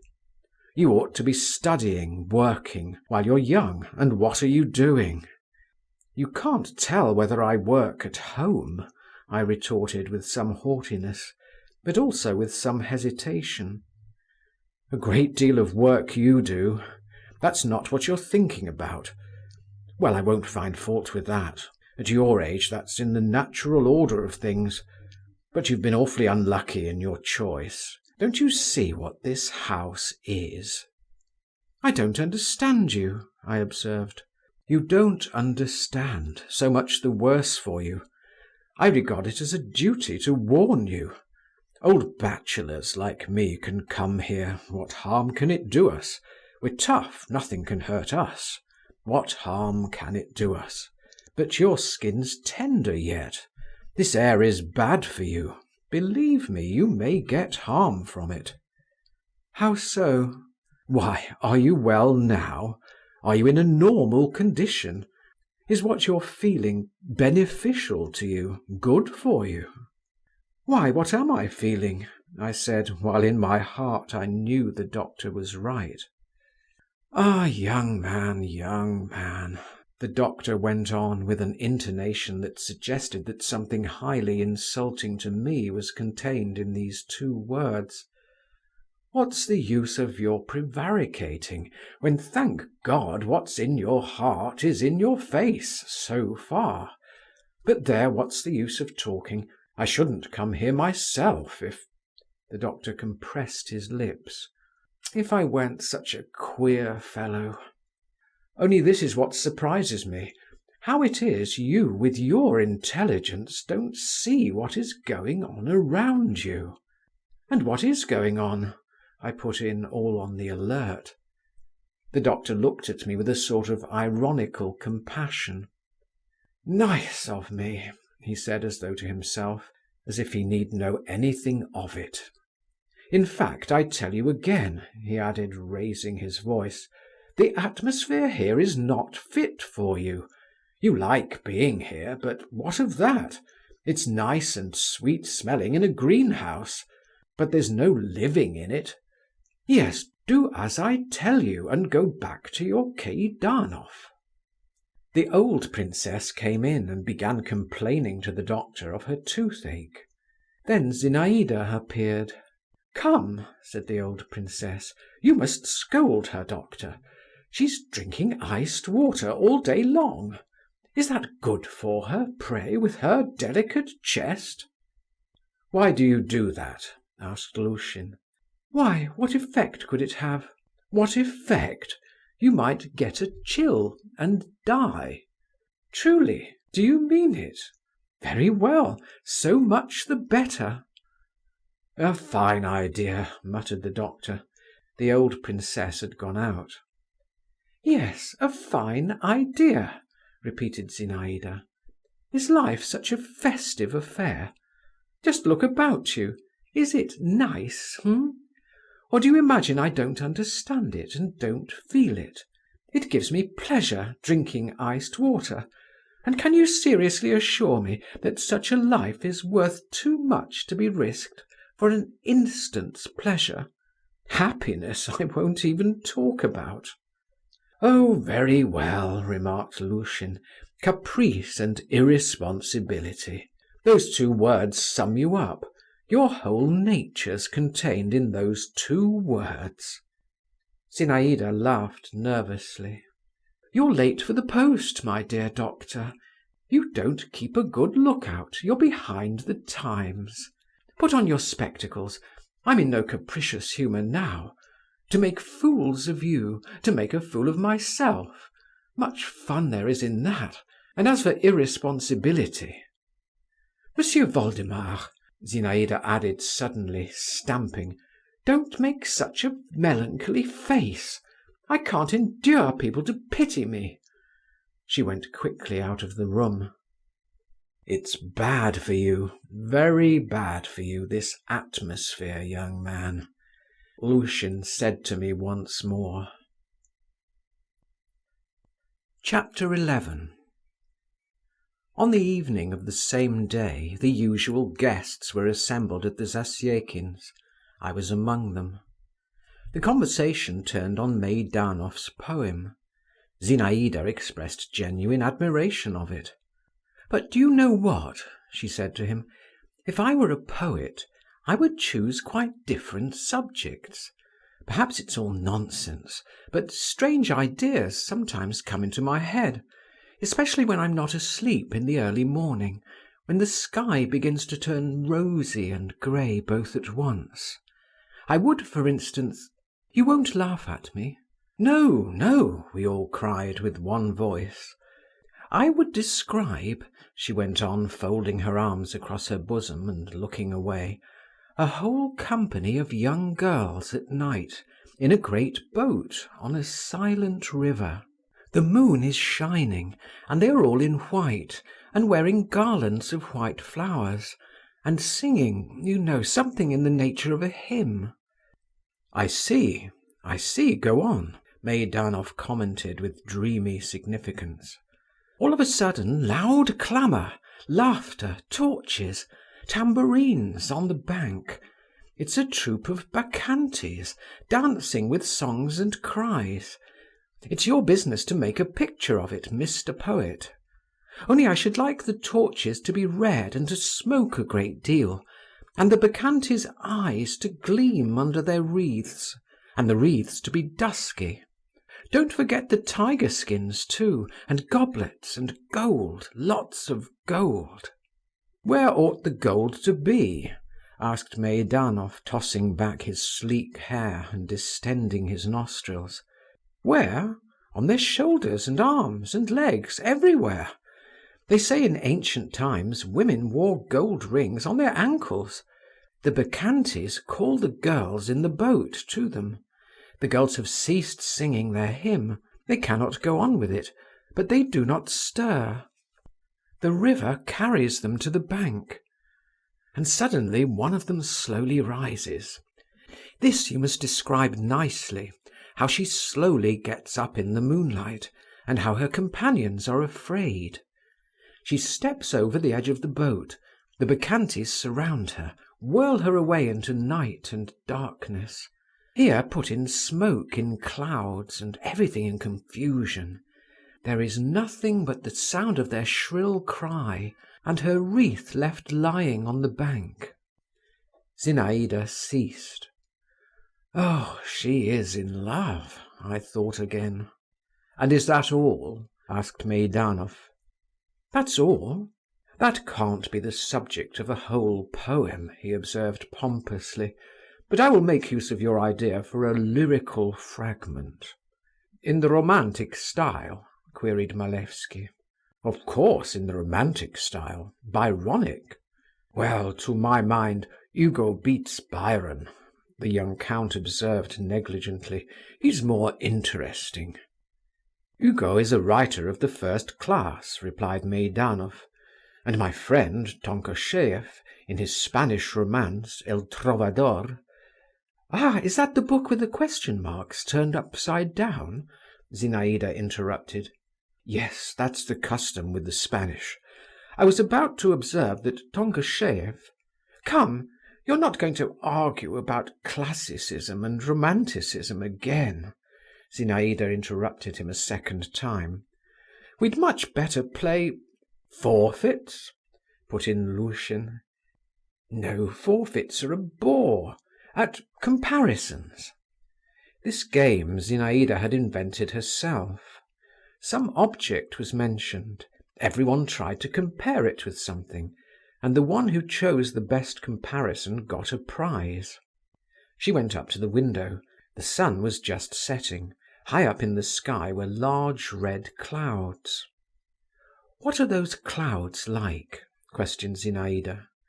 And without waiting for our answer, she said, "I think they are like the purple sails on the golden ship of Cleopatra when she sailed to meet Antony. Do you remember, Meidanov, you were telling me about it not long ago?" All of us, like Polonius in Hamlet, opined that the clouds recalled nothing so much as those sails, and that not one of us could discover a better comparison. "And how old was Antony then?" inquired Zinaïda. "A young man, no doubt," observed Malevsky. "Yes, a young man," Meidanov chimed in confirmation. "Excuse me," cried Lushin, "he was over 40."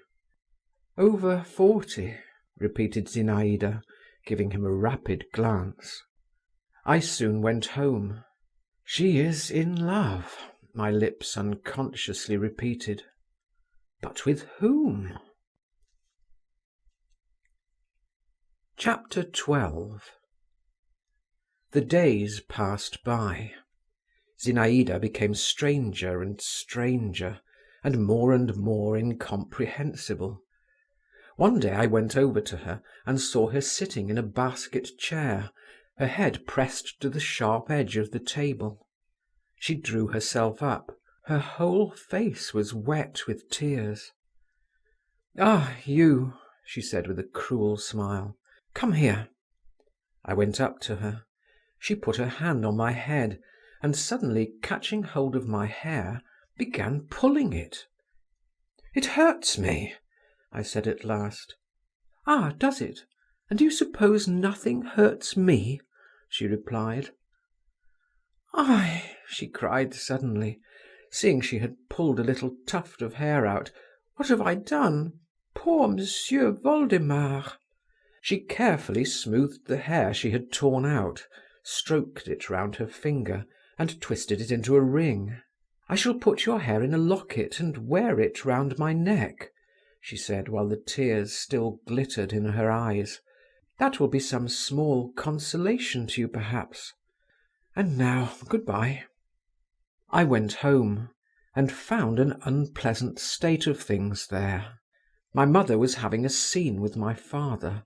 She was reproaching him with something, while he, as his habit was, maintained a polite and chilly silence, and soon left her.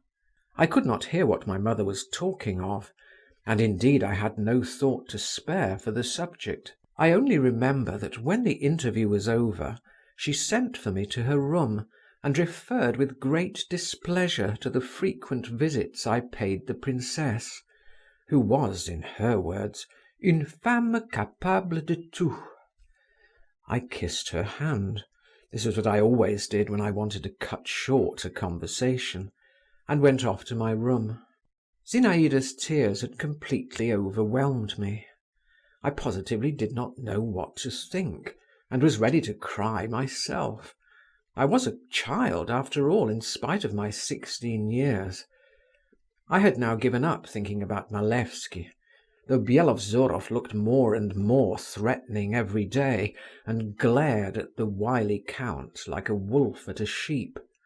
But I thought of nothing and of no one. I was lost in imaginings, and was always seeking seclusion and solitude. I was particularly fond of the ruined greenhouse. I would climb up on the high wall and perch myself, and sit there such an unhappy, lonely and melancholy youth that I felt sorry for myself. And how consolatory were those mournful sensations, how I revelled in them. One day I was sitting on the wall looking into the distance and listening to the ringing of the bells. Suddenly something floated up to me, not a breath of wind and not a shiver, but as it were a whiff of fragrance, as it were a sense of someone's being near. I looked down. Below on the path, in a light greyish gown, with a pink parasol on her shoulder, was Zinaïda, hurrying along. She caught sight of me, stopped, and pushing back the brim of her straw hat, she raised her velvety eyes to me. "What are you doing up there at such a height?" she asked me with a rather queer smile. "Come," she went on, "you always declare you love me. Jump down into the road to me, if you really do love me." Zinaïda had hardly uttered those words when I flew down, just as though someone had given me a violent push from behind. The wall was about 14 feet high. I reached the ground on my feet, but the shock was so great that I could not keep my footing. I fell down, and for an instant fainted away. When I came to myself again, without opening my eyes, I felt Zinaïda beside me. "My dear boy," she was saying, bending over me, and there was a note of alarmed tenderness in her voice. "How could you do it, dear? How could you obey? You know I love you. Get up." Her bosom was heaving close to me, her hands were caressing my head, and suddenly, what were my emotions at that moment, her soft fresh lips began covering my face with kisses. They touched my lips. But then Zinaïda probably guessed by the expression of my face that I had regained consciousness, though I still kept my eyes closed, and rising rapidly to her feet, she said, "Come, get up, naughty boy, silly! Why are you lying in the dust?" I got up. "Give me my parasol," said Zinaïda. "I threw it down somewhere, and don't stare at me like that.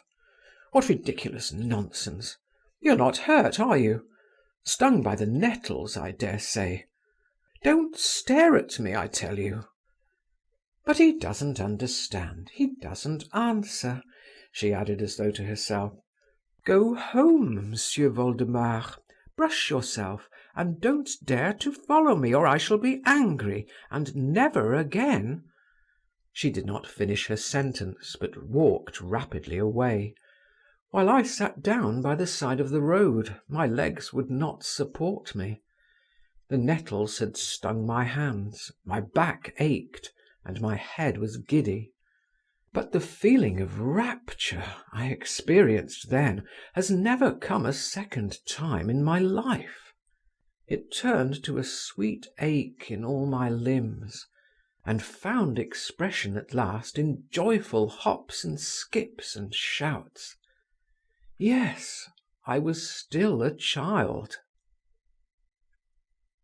Chapter 13. I was so proud and light-hearted all that day. I so vividly retained on my face the feeling of Zinaïda's kisses. With such a shudder of delight I recalled every word she had uttered. I so hugged my unexpected happiness that I felt positively afraid, positively unwilling to see her who had given rise to these new sensations. It seemed to me that now I could ask nothing more of fate, that now I ought to go and draw a deep last sigh and die.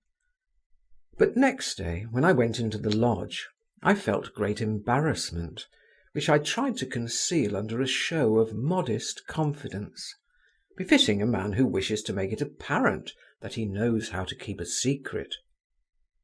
Zinaïda received me very simply, without any emotion. She simply shook her finger at me and asked me whether I wasn't black and blue.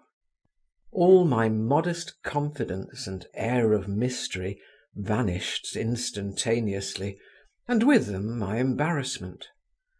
Of course I had not expected anything particular, but Zinaïda's composure was like a bucket of cold water thrown over me. I realized that in her eyes I was a child, and was extremely miserable. Zinaïda walked up and down the room, giving me a quick smile whenever she caught my eye. But her thoughts were far away, I saw that clearly. Shall I begin about what happened yesterday myself? I pondered. Ask her where she was hurrying off so fast, so as to find out once for all. But with a gesture of despair I merely went and sat down in a corner. Byelovzorov came in. I felt relieved to see him. "I've not been able to find you a quiet horse," he said in a sulky voice. "Freitag warrants one, but I don't feel any confidence in it, I'm afraid." "What are you afraid of?" said Zinaïda. "Allow me to inquire?" "What am I afraid of? Why, you don't know how to ride. Lord save us, what might happen? What whim is this has come over you all of a sudden?" "Come, that's my business, so wild beast. In that case I will ask Piotr Vassilievitch." My father's name was Piotr Vassilievitch. I was surprised at her mentioning his name so lightly and freely, as though she were confident of his readiness to do her a service. "Oh, indeed," retorted Byelovzorov. "You mean to go out riding with him, then?" "With him or with someone else is nothing to do with you. Only not with you, anyway." "Not with me," repeated Byelovzorov. "As you wish. Well, I shall find you a horse." "Yes, only mind now, don't send some old cow. I warn you I want to gallop." "Gallop away, by all means. With whom is it? With Malevsky you are going to ride?" "And why not with him, Mr. Pugnacity? Come, be quiet," she added, "and don't glare. I'll take you too. You know that to my mind now, Malevsky's... Oh!" She shook her head. "You say that to console me," growled Byelovzorov.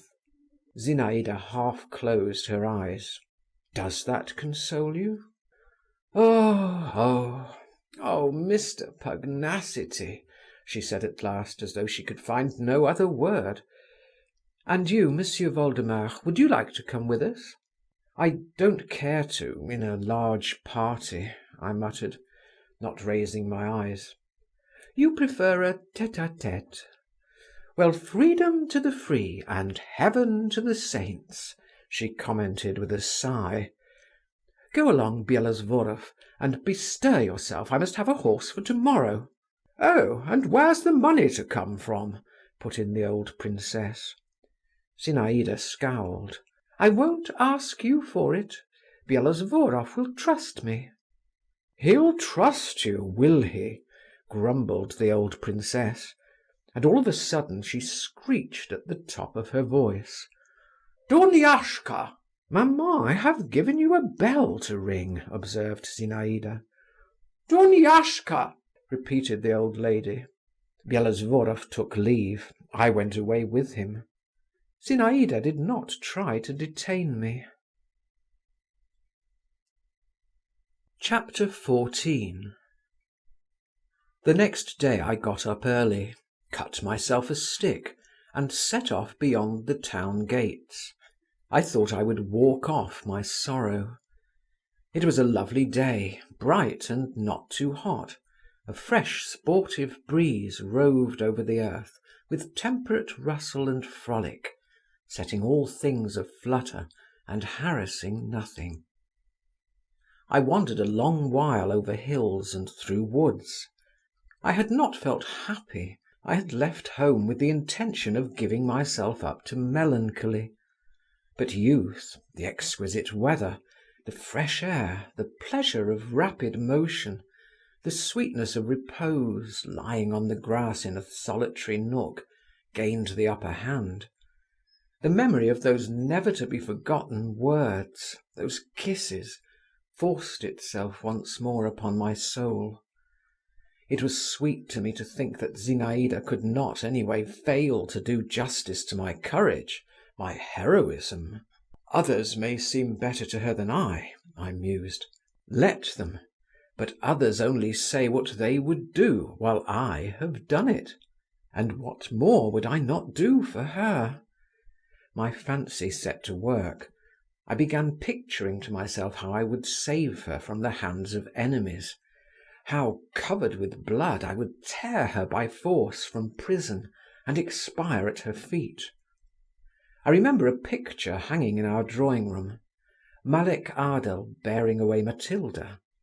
But at that point my attention was absorbed by the appearance of a speckled woodpecker, who climbed busily up the slender stem of a birch tree and peeped out uneasily from behind it, first to the right, then to the left, like a musician behind the bass viol. Then I sang "Not the White Snows," and passed from that to a song well known at that period, "I await thee when the wanton zephyr," and then I began reading aloud Yermak's address to the stars from Homyakov's tragedy. I made an attempt to compose something myself in a sentimental vein, and invented the line which was to conclude each verse. "Oh, Zinaïda, Zinaïda," but could get no further with it. Meanwhile it was getting on towards dinner-time. I went down into the valley. A narrow sandy path winding through it led to the town. I walked along this path. The dull thud of horses' hoofs resounded behind me. I looked round instinctively, stood still, and took off my cap. I saw my father and Zinaïda. They were riding side by side.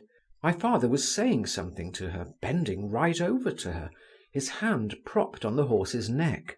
He was smiling. Zinaïda listened to him in silence, her eyes severely cast down, and her lips tightly pressed together. At first I saw them only, but a few instants later Byelovzorov came into sight round a bend in the glade. He was wearing a hussar's uniform with a pelisse, and riding a foaming black horse. The gallant horse tossed its head, snorted, and pranced from side to side. His rider was at once holding him in and spurring him on. I stood aside. My father gathered up the reins, moved away from Zinaïda. She slowly raised her eyes to him, and both galloped off. Bielozvorov flew after them, his sabre clattering behind him. He's as red as a crab, I reflected, while why is she so pale? Out riding the whole morning, and pale. I redoubled my pace, and got home just at dinner time. My father was already sitting by my mother's chair, dressed for dinner, washed and fresh. He was reading an article from the Journal des Débats in his smooth, musical voice. But my mother heard him without attention, and when she saw me, asked where I had been to all day long, and added that she didn't like this gadding about God knows where, and God knows in what company. "But I have been walking alone," I was on the point of replying, but I looked at my father, and for some reason or other held my peace. Chapter 15. For the next 5 or 6 days I hardly saw Zinaïda. She said she was ill, which did not, however, prevent the usual visitors from calling at the lodge, to pay, as they expressed it, their duty. All that is, except Meidanov, who promptly grew dejected and sulky when he had not an opportunity of being enthusiastic. Byelovzorov sat sullen and red-faced in a corner, buttoned up to the throat. On the refined face of Malevsky there flickered continually an evil smile. He had really fallen into disfavour with Zinaïda, and waited with special assiduity on the old princess, and even went with her in a hired coach to call on the Governor-General. This expedition turned out unsuccessful, however, and even led to an unpleasant experience for Malevsky. He was reminded of some scandal to do with certain officers of the engineers, and was forced in his explanations to plead his youth and inexperience at the time. Lushin came twice a day, but did not stay long. I was rather afraid of him after our last unreserved conversation, and at the same time felt a genuine attraction to him. He went a walk with me one day in the Neskutchny gardens, was very good-natured and nice, told me the names and properties of various plants and flowers, and suddenly, apropos of nothing at all, cried, hitting himself on his forehead, "And I, poor fool, thought her a flirt. It's clear self-sacrifice is sweet for some people." "What do you mean by that?" I inquired. "I don't mean to tell you anything," Lushin replied abruptly. Zinaïda avoided me. My presence, I could not help noticing it, affected her disagreeably. She involuntarily turned away from me. Involuntarily. That was what was so bitter. That was what crushed me. But there was no help for it, and I tried not to cross her path, and only to watch her from a distance, in which I was not always successful. As before, something incomprehensible was happening to her. Her face was different. She was different altogether. I was specially struck by the change that had taken place in her one warm, still evening. I was sitting on a low garden bench under a spreading elder bush. I was fond of that nook. I could see from there the window of Zinaïda's room. I sat there. Over my head a little bird was busily hopping about in the darkness of the leaves.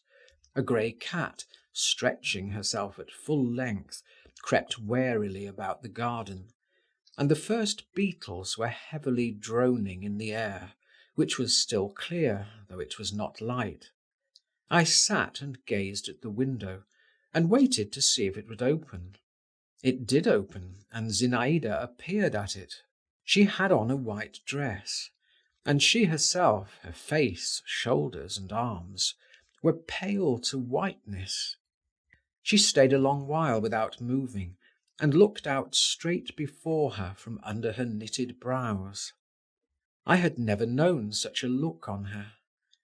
Then she clasped her hands tightly, raised them to her lips, to her forehead, and suddenly pulling her fingers apart, she pushed back her hair behind her ears, tossed it, and with a sort of determination nodded her head, and slammed to the window.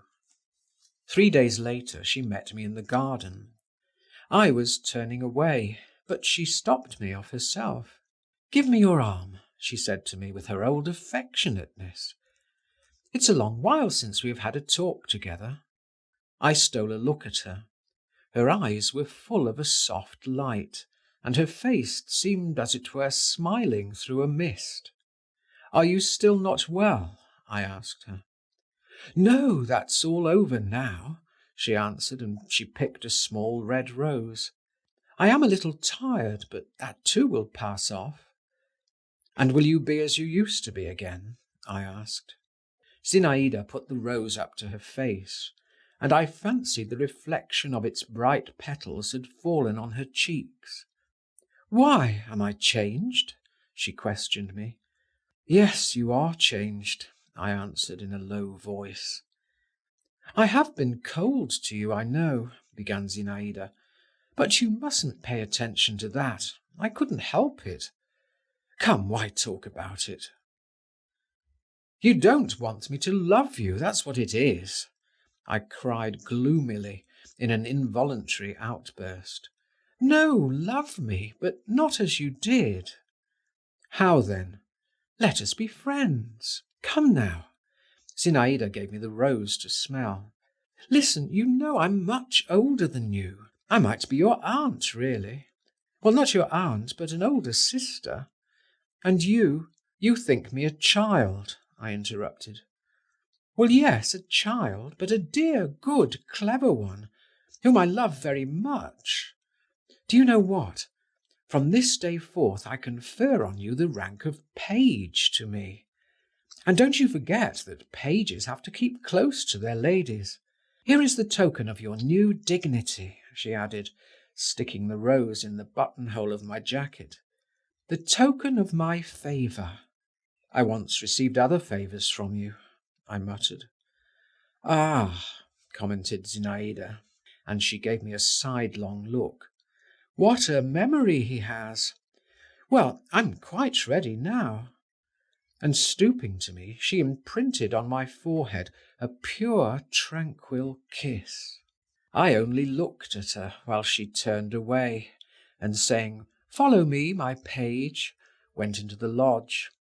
I followed her, all in amazement. Can this gentle, reasonable girl, I thought, be the Zinaïda I used to know?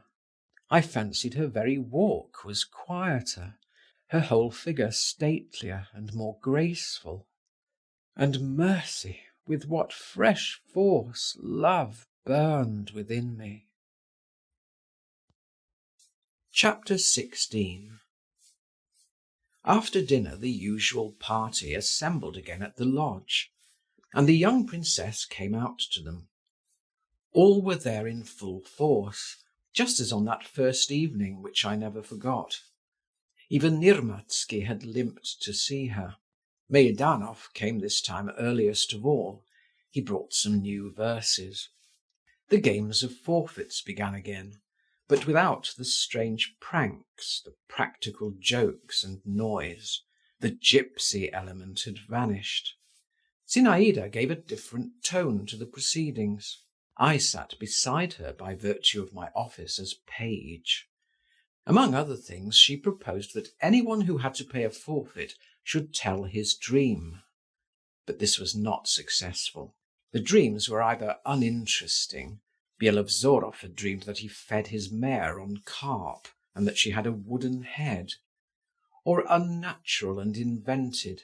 Meidanov regaled us with a regular romance. There were sepulchres in it, and angels with lyres, and talking flowers, and music wafted from afar. Zinaïda did not let him finish. "If we are to have compositions," she said, "let everyone tell something made up, and no pretence about it." The first who had to speak was again Byelovzorov. The young hussar was confused. "I can't make up anything," he cried. "What nonsense," said Zinaïda. "Well, imagine, for instance, you are married, and tell us how you would treat your wife. Would you lock her up?" "Yes, I should lock her up." "And would you stay with her yourself?" "Yes, I should certainly stay with her myself." "Very good. Well, but if she got sick of that, and she deceived you?" "I should kill her." "And if she ran away?" "I should catch her up and kill her all the same." "Oh! And suppose now I were your wife, what would you do then?" Byelovzorov was silent a minute. "I should kill myself." Zinaïda laughed. "I see yours is not a long story." The next forfeit was Zinaïda's. She looked at the ceiling and considered. "Well, listen," she began at last. "What I have thought of. Picture to yourselves a magnificent palace, a summer night, and a marvellous ball. This ball is given by a young queen. Everywhere gold and marble, crystal, silk, lights, diamonds, flowers, fragrant scents, every caprice of luxury." "You love luxury," Lushin interposed. "Luxury is beautiful," she retorted. "I love everything beautiful." "More than what is noble?" he asked. "That's something clever. I don't understand it. Don't interrupt me. So the ball is magnificent. There are crowds of guests. All of them are young, handsome, and brave. All are frantically in love with the queen." "Are there no women among the guests?" queried Malevsky. "No, or wait a minute. Yes, there are some." "Are they all ugly?" "No, charming. But the men are all in love with the queen. She is tall and graceful. She has a little gold diadem on her black hair." I looked at Zinaïda, and at that instant she seemed to me so much above all of us. There was such bright intelligence, and such power about her unruffled brows, that I thought, you are that queen. "They all throng about her," Zinaïda went on, "and all lavish the most flattering speeches upon her."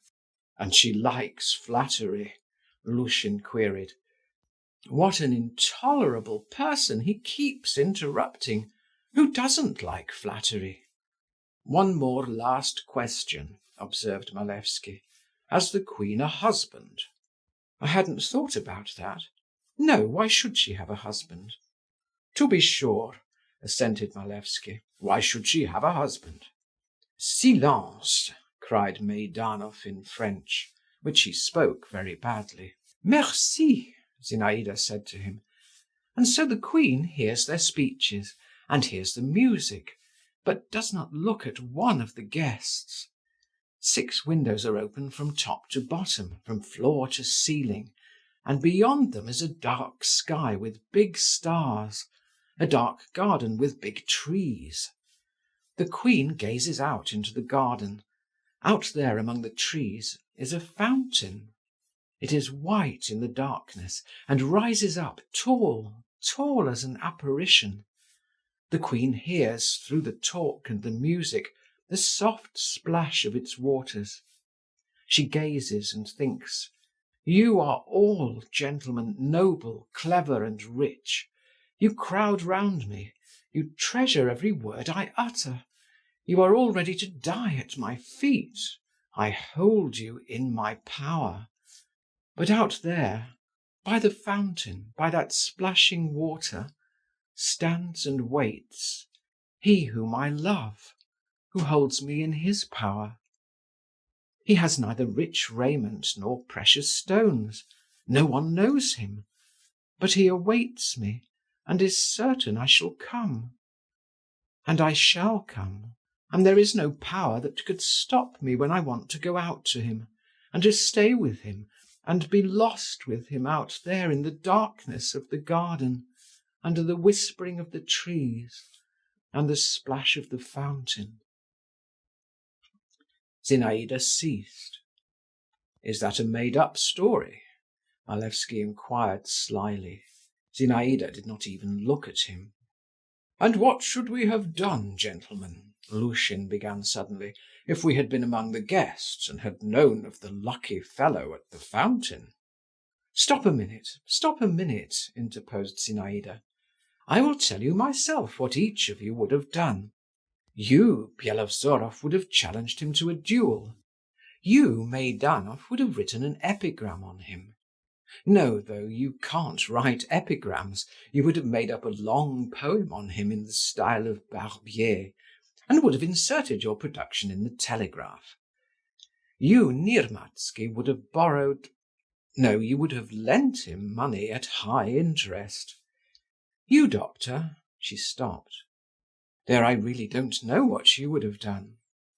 "In the capacity of court physician," answered Lushin, "I would have advised the queen not to give balls when she was not in the humour for entertaining her guests." "Perhaps you would have been right." "And you, count?" "And I?" repeated Malevsky with his evil smile. "You would offer him a poisoned sweetmeat." Malevsky's face changed slightly, and assumed for an instant a Jewish expression, but he laughed directly. "And as for you, Voldemar," Zinaïda went on. "But that's enough, though. Let us play another game." "Monsieur Voldemar, as the queen's page, would have held up her train when she ran into the garden," Malevsky remarked malignantly. I was crimson with anger, but Zinaïda hurriedly laid a hand on my shoulder, and getting up, said in a rather shaky voice, "I have never given your excellency the right to be rude, and therefore I will ask you to leave us." She pointed to the door. "Upon my word, princess," muttered Malevsky, and he turned quite pale. "The princess is right," cried Byelovzorov, and he too rose. "Good God, I'd not the least idea," Malevsky went on. "In my words there was nothing, I think, that could. I had no notion of offending you. Forgive me." Zinaïda looked him up and down coldly, and coldly smiled. "Stay then, certainly," she pronounced with a careless gesture of her arm. "Monsieur Voldemar and I were needlessly incensed. It is your pleasure to sting. May it do you good." "Forgive me," Malevsky repeated once more, while I, my thoughts dwelling on Zinaïda's gesture, said to myself again that no real queen could with greater dignity have shown a presumptuous subject to the door. The game of forfeits went on for a short time after this little scene. Everyone felt rather ill at ease, as from another, not quite definite, but oppressive feeling. No one spoke of it, but everyone was conscious of it in himself and in his neighbour. Meidanov read us his verses. "He wants to show how good he is now," Lushin whispered to me. We soon broke up. A mood of reverie seemed to have come upon Zinaïda. The old princess sent word that she had a headache. Nirmatsky began to complain of his rheumatism. I could not for a long while get to sleep. I had been impressed by Zinaïda's story. Can there have been a hint in it? I asked myself. And at whom and at what was she hinting? And if there really is anything to hint at, how is one to make up one's mind? No, it can't be, I whispered, turning over from one hot cheek onto the other. But I remembered the expression of Zinaïda's face during her story. I remembered the exclamation that had broken from Lushin in the Neskutchny gardens, the sudden change in her behaviour to me, and I was lost in conjectures. Who is he? These three words seemed to stand before my eyes traced upon the darkness. A lowering, malignant cloud seemed hanging over me, and I felt its oppressiveness, and waited for it to break. I had grown used to many things of late. I had learned much from what I had seen at the Zasyekins'. Their disorderly ways, tallow candle ends, broken knives and forks, grumpy Vonifati and shabby maidservants, the manners of the old princess, all their strange mode of life no longer struck me. But what I was dimly discerning now in Zinaïda I could never get used to. An adventuress, my mother had said of her one day. An adventuress, she, my idol, my divinity. This word stabbed me. I tried to get away from it into my pillow. I was indignant. And at the same time, what would I not have agreed to? What would I not have given only to be that lucky fellow at the fountain? My blood was on fire and boiling within me. The garden, the fountain, I mused. I will go into the garden. I dressed quickly and slipped out of the house. The night was dark, the trees scarcely whispered. A soft, chill air breathed down from the sky.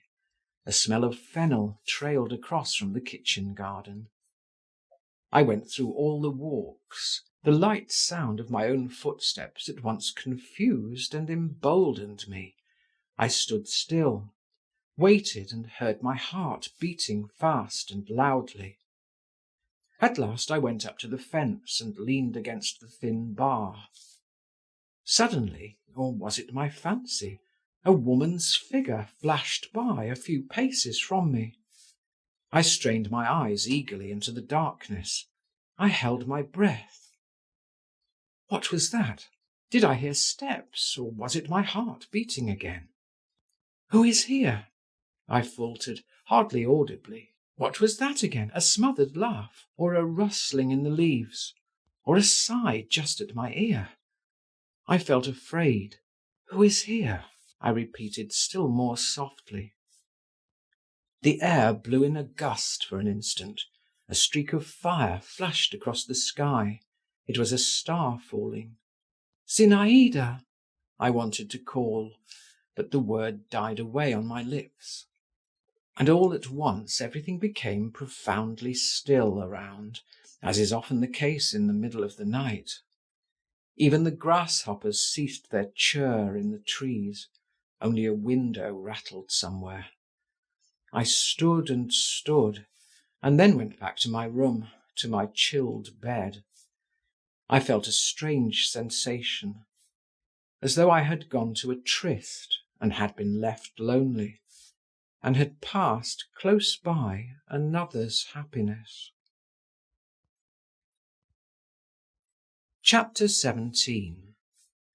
The following day I only had a passing glimpse of Zinaïda. She was driving somewhere with the old princess in a cab. But I saw Lushin, who, however, barely vouchsafed me a greeting, and Malevsky. The young count grinned and began affably talking to me. Of all those who visited at the lodge, he alone had succeeded in forcing his way into our house, and had favourably impressed my mother. My father did not take to him, and treated him with a civility almost insulting. "Ah, Monsieur le Page," began Malevsky, "delighted to meet you. What is your lovely queen doing?" His fresh, handsome face was so detestable to me at that moment, and he looked at me with such contemptuous amusement, that I did not answer him at all. "Are you still angry?" he went on. "You've no reason to be. It wasn't I who called you a page, you know, and pages attend queens especially. But allow me to remark that you perform your duties very badly." "How so?" "Pages ought to be inseparable from their mistresses. Pages ought to know everything they do. They ought, indeed, to watch over them," he added, lowering his voice, "day and night." "What do you mean?" "What do I mean? I express myself pretty clearly, I fancy. Day and night. By day it's not so much matter. It's light, people are about in the daytime. But by night, then look out for misfortune. I advise you not to sleep at night and to watch. Watch with all your energies. You remember, in the garden, by night, at the fountain, that's where there's need to look out. You will thank me." Malevsky laughed and turned his back on me. He most likely attached no great importance to what he had said to me, but he had a reputation for mystifying, and was noted for his power of taking people in at masquerades, which was greatly augmented by the almost unconscious falsity in which his whole nature was steeped. He only wanted to tease me, but every word he uttered was a poison that ran through my veins. The blood rushed to my head. "Ah, so that's it," I said to myself.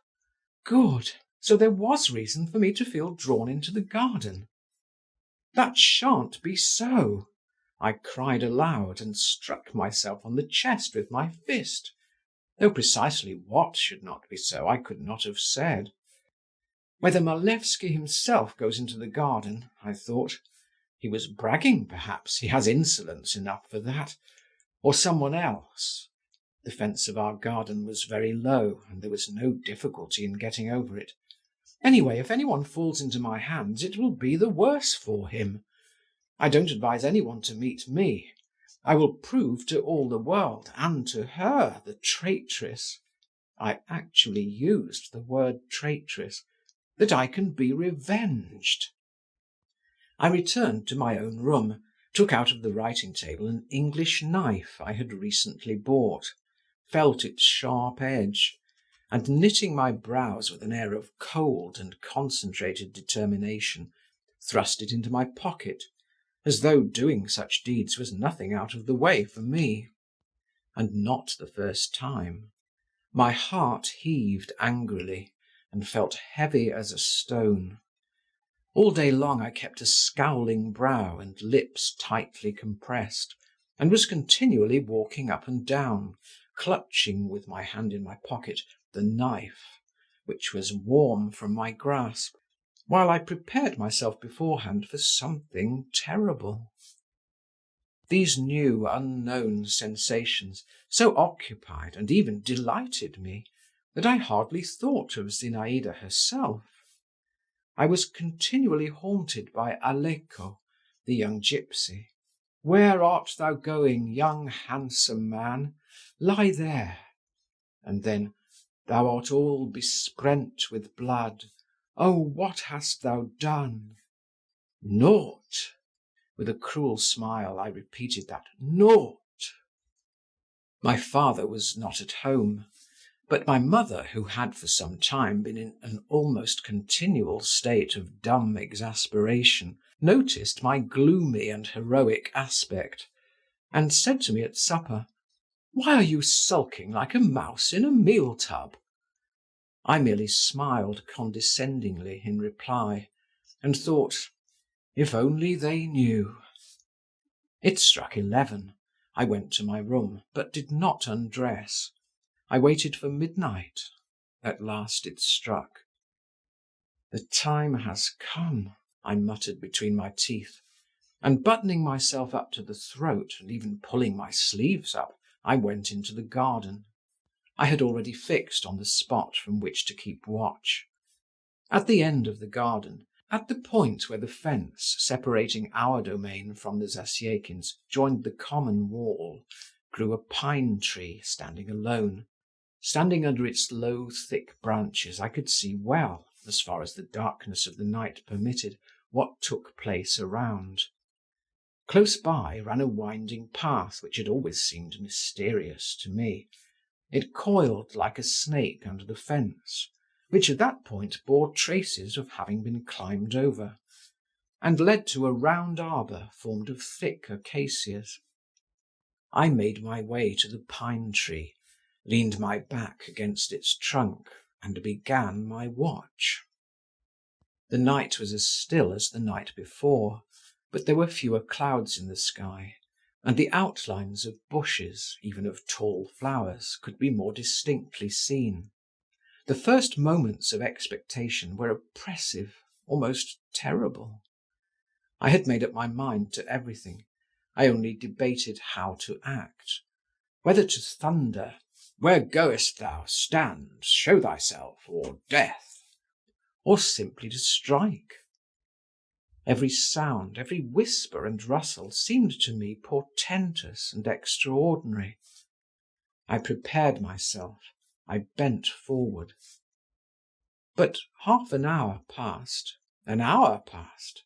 My blood had grown quieter, colder. The consciousness that I was doing all this for nothing, that I was even a little absurd, that Malevsky had been making fun of me, began to steal over me. I left my ambush and walked all about the garden. As if to taunt me, there was not the smallest sound to be heard anywhere. Everything was at rest. Even our dog was asleep, curled up into a ball at the gate. I climbed up into the ruins of the greenhouse, saw the open country far away before me, recalled my meeting with Zinaïda, and fell to dreaming. I started. I fancied I heard the creak of a door opening, then the faint crack of a broken twig. In 2 bounds I got down from the ruin and stood still, all aghast. Rapid, light, but cautious footsteps sounded distinctly in the garden. They were approaching me. Here he is at last, flashed through my heart. With spasmodic haste, I pulled the knife out of my pocket. With spasmodic haste, I opened it. Flashes of red were whirling before my eyes. My hair stood up on my head in my fear and fury. The steps were coming straight towards me. I bent. I craned forward to meet him. A man came into view. My God! It was my father. I recognized him at once, though he was all muffled up in a dark cloak, and his hat was pulled down over his face. On tiptoe he walked by. He did not notice me, though nothing concealed me. But I was so huddled up and shrunk together that I fancy I was almost on the level of the ground. The jealous Othello, ready for murder, was suddenly transformed into a schoolboy. I was so taken aback by my father's unexpected appearance that for the first moment I did not notice where he had come from, or in what direction he disappeared. I only drew myself up and thought, why is it that my father is walking about in the garden at night, when everything was still again? In my horror, I had dropped my knife in the grass, but I did not even attempt to look for it. I was very much ashamed of myself. I was completely sobered at once. On my way to the house, however, I went up to my seat under the elder tree and looked up at Zinaïda's window. The small, slightly convex panes of the window shone dimly blue in the faint light thrown on them by the night sky. All at once, their colour began to change. Behind them, I saw it distinctly. Softly and cautiously a white blind was let down right to the window frame, and so stayed. What is that for? I said aloud, almost involuntarily, when I found myself once more in my room. A dream, a chance, or... The suppositions which suddenly rushed into my head were so new and strange that I did not dare to entertain them. Chapter 18. I got up in the morning with a headache. My emotion of the previous day had vanished. It was replaced by a dreary sense of blankness and a sort of sadness I had not known till then, as though something had died in me. "Why is it you're looking like a rabbit with half its brain removed?" said Lushin on meeting me. At lunch I stole a look first at my father, then at my mother. He was composed as usual. She was, as usual, secretly irritated. I waited to see whether my father would make some friendly remarks to me, as he sometimes did. But he did not even bestow his everyday cold greeting upon me. Shall I tell Zinaïda all? I wondered. It's all the same anyway. All is at an end between us. I went to see her, but told her nothing, and indeed I could not even have managed to get a talk with her if I had wanted to. The old princess's son, a cadet of 12 years old, had come from Petersburg for his holidays. Zinaïda at once handed her brother over to me. "Here," she said, "my dear Volodya," it was the first time she had used this pet name to me, "is a companion for you. His name is Volodya too. Please like him. He is still shy, but he has a good heart. Show him Neskutchny Gardens, go walks with him. Take him under your protection. You'll do that, won't you? You're so good too." She laid both her hands affectionately on my shoulders, and I was utterly bewildered. The presence of this boy transformed me too into a boy. I looked in silence at the cadet, who stared as silently at me. Zinaïda laughed and pushed us towards each other. "Embrace each other, children." We embraced each other. "Would you like me to show you the garden?" I inquired of the cadet.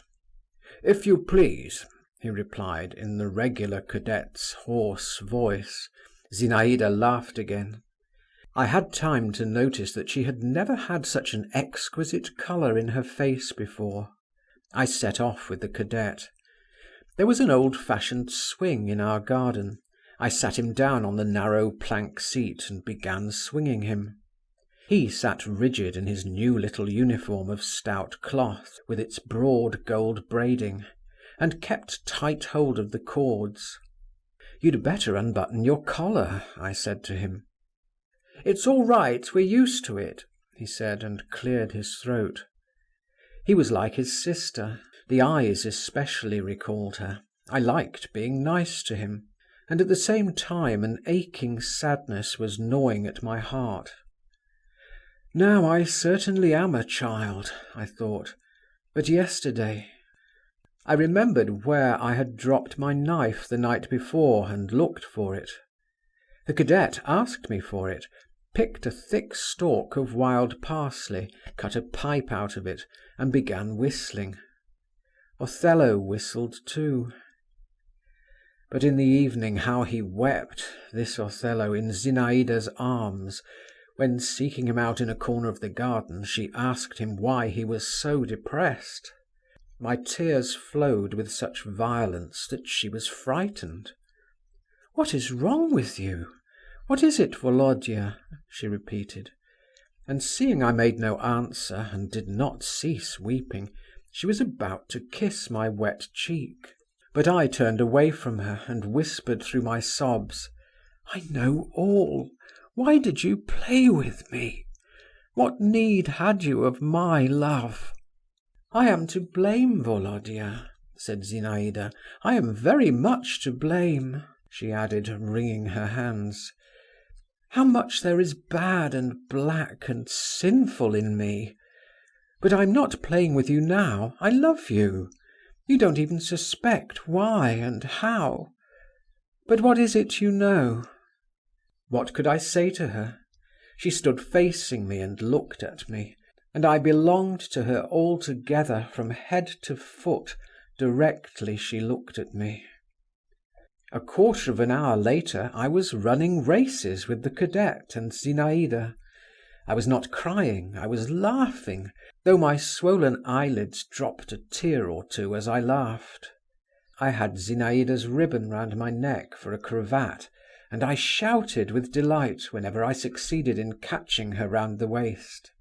She did just as she liked with me.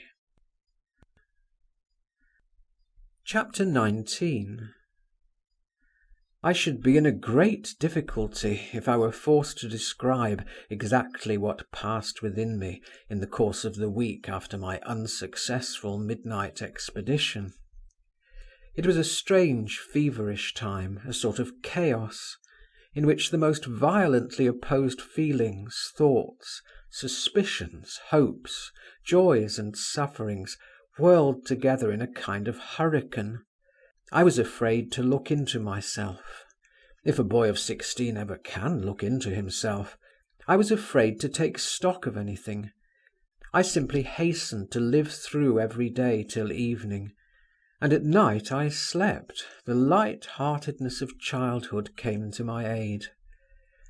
I did not want to know whether I was loved, and I did not want to acknowledge to myself that I was not loved. My father I avoided, but Zinaïda I could not avoid. I burnt as in a fire in her presence, and what did I care to know what the fire was in which I burned and melted? It was enough that it was sweet to burn and melt. I gave myself up to all my passing sensations, and cheated myself, turning away from memories and shutting my eyes to what I foreboded before me. This weakness would not most likely have lasted long in any case. A thunderbolt cut it all short in a moment and flung me into a new track altogether. Coming in one day to dinner from a rather long walk, I learnt with amazement that I was to dine alone, that my father had gone away, and my mother was unwell, did not want any dinner, and had shut herself up in her bedroom. From the faces of the footmen, I surmised that something extraordinary had taken place. I did not dare to cross-examine them, but I had a friend in the young waiter, Philippe, who was passionately fond of poetry and a performer on the guitar. I addressed myself to him. From him I learned that a terrible scene had taken place between my father and mother, and every word had been overheard in the maid's room.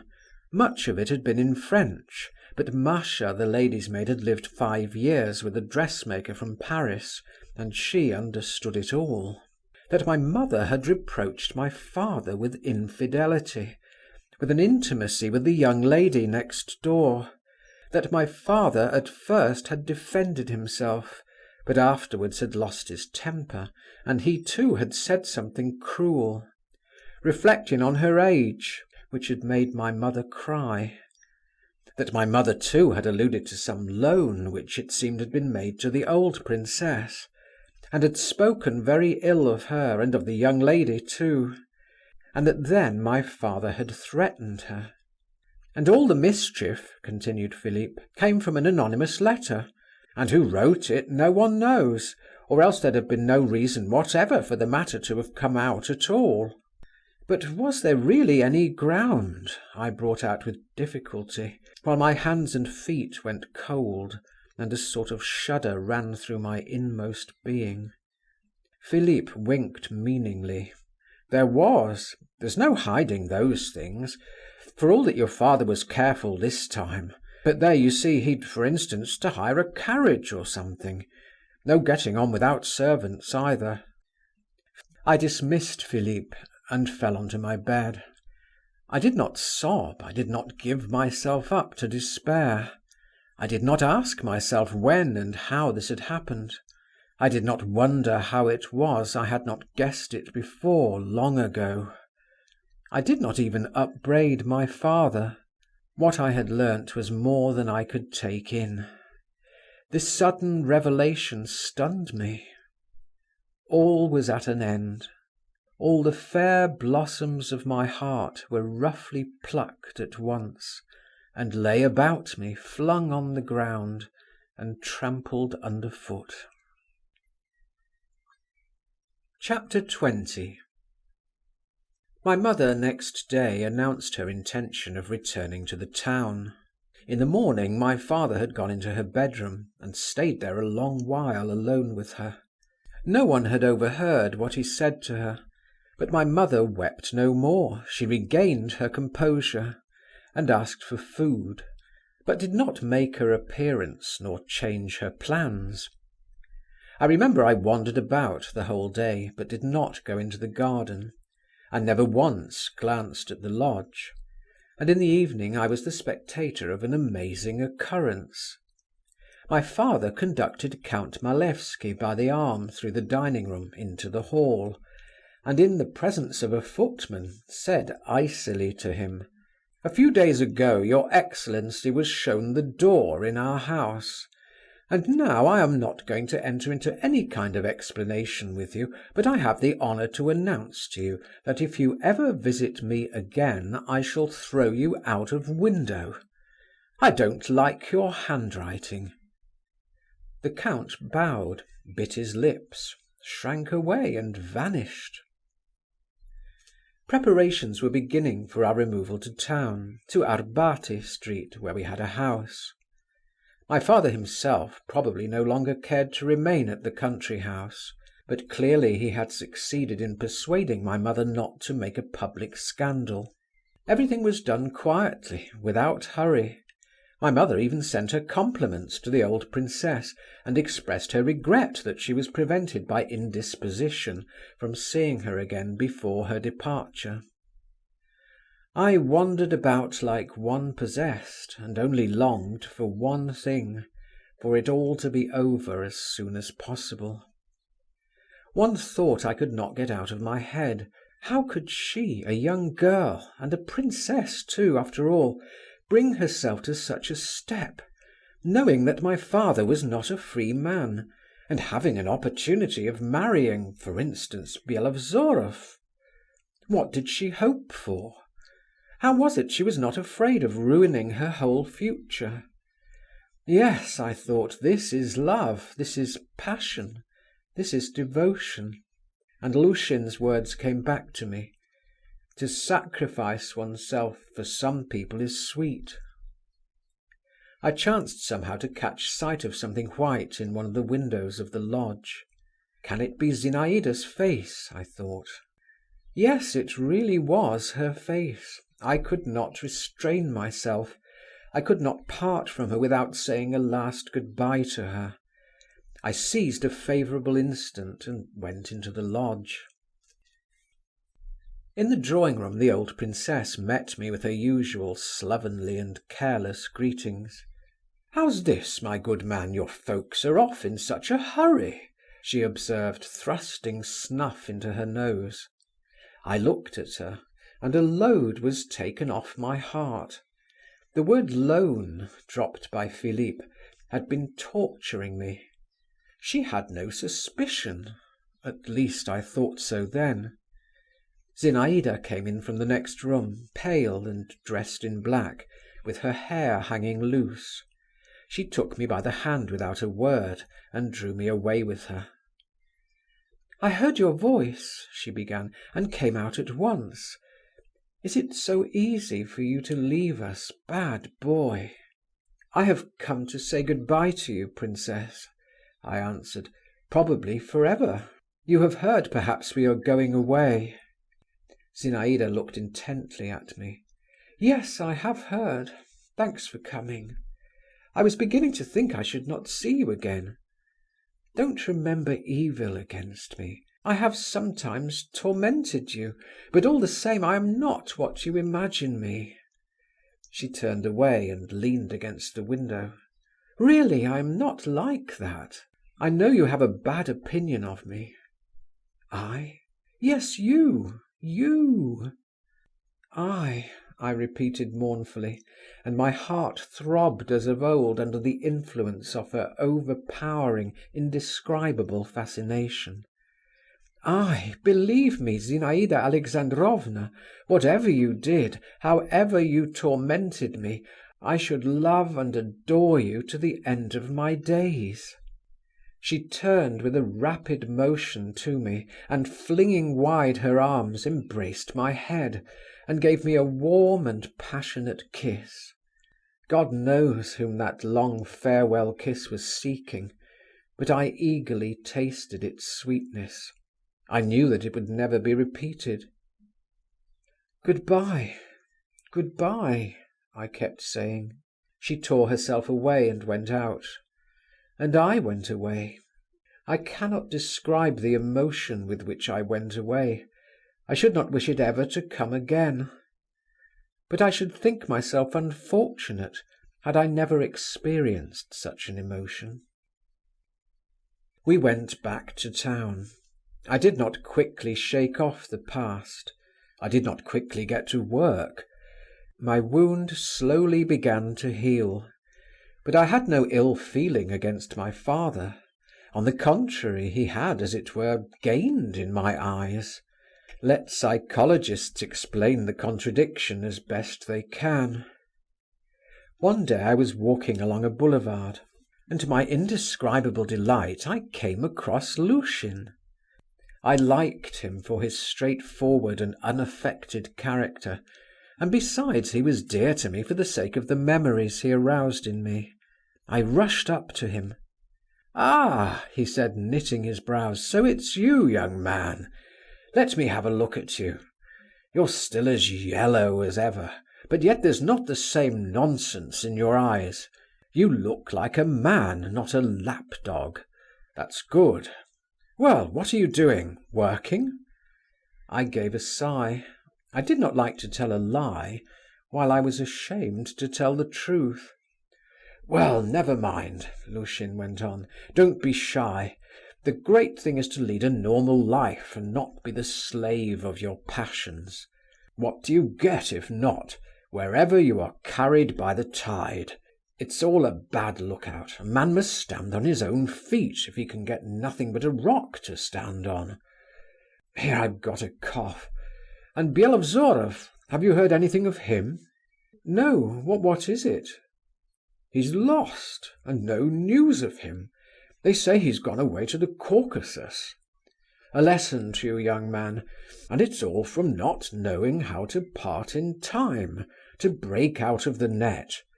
You seem to have got off very well. Mind you don't fall into the same snare again. Good-bye." I shan't, I thought. I shan't see her again. But I was destined to see Zinaïda once more. Chapter 21. My father used every day to ride out on horseback. He had a splendid English mare, a chestnut piebald, with a long slender neck and long legs, an inexhaustible and vicious beast. Her name was Electric. No one could ride her except my father. One day he came up to me in a good humour, a frame of mind in which I had not seen him for a long while. He was getting ready for his ride, and had already put on his spurs. I began entreating him to take me with him. "We'd much better have a game of leap-frog," my father replied. "You'll never keep up with me on your cob." "Yes, I will. I'll put on spurs too." "All right, come along then." We set off. I had a shaggy black horse, strong and fairly spirited. It is true it had to gallop its utmost when Electric went at full trot. Still, I was not left behind. I have never seen anyone ride like my father. He had such a fine, carelessly easy seat that it seemed that the horse under him was conscious of it and proud of its rider. We rode through all the boulevards, reached the Maiden's Field, jumped several fences. At first I had been afraid to take a leap, but my father had a contempt for cowards, and I soon ceased to feel fear. Twice crossed the river Moskva, and I was under the impression that we were on our way home, especially as my father, of his own accord, observed that my horse was tired, when suddenly he turned off away from me at the Crimean ford and galloped along the river bank. I rode after him.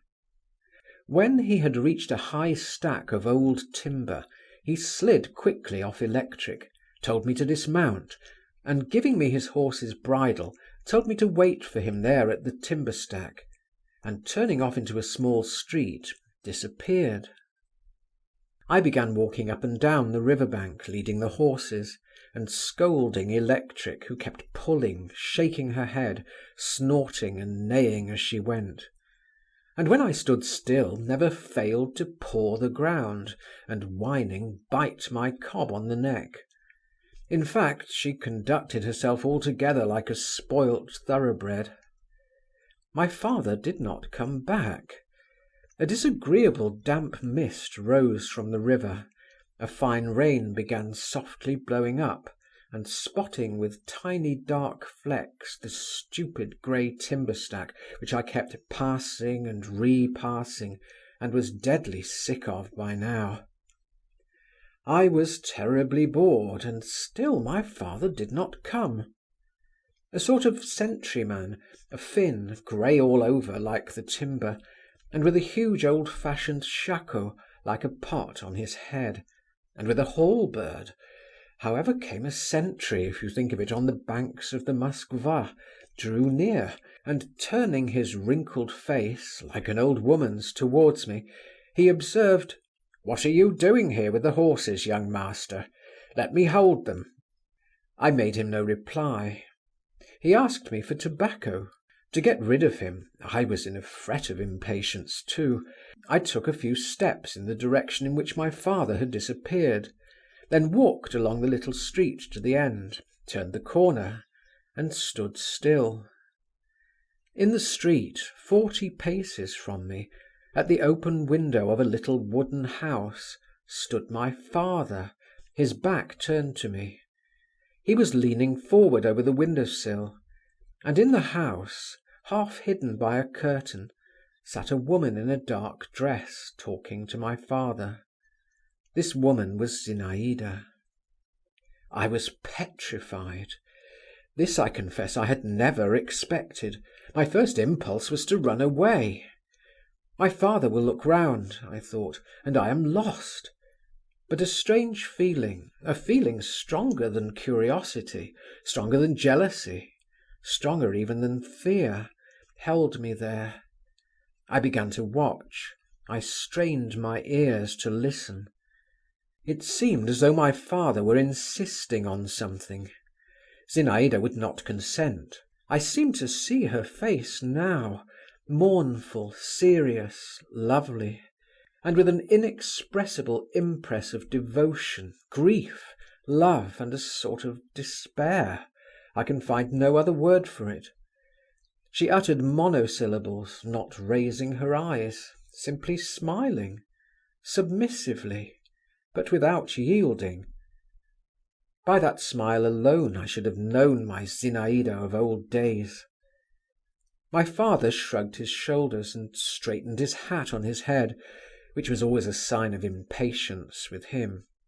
Then I caught the words, "Vous devez vous séparer de cette..." Zinaïda sat up and stretched out her arm. Suddenly, before my very eyes, the impossible happened.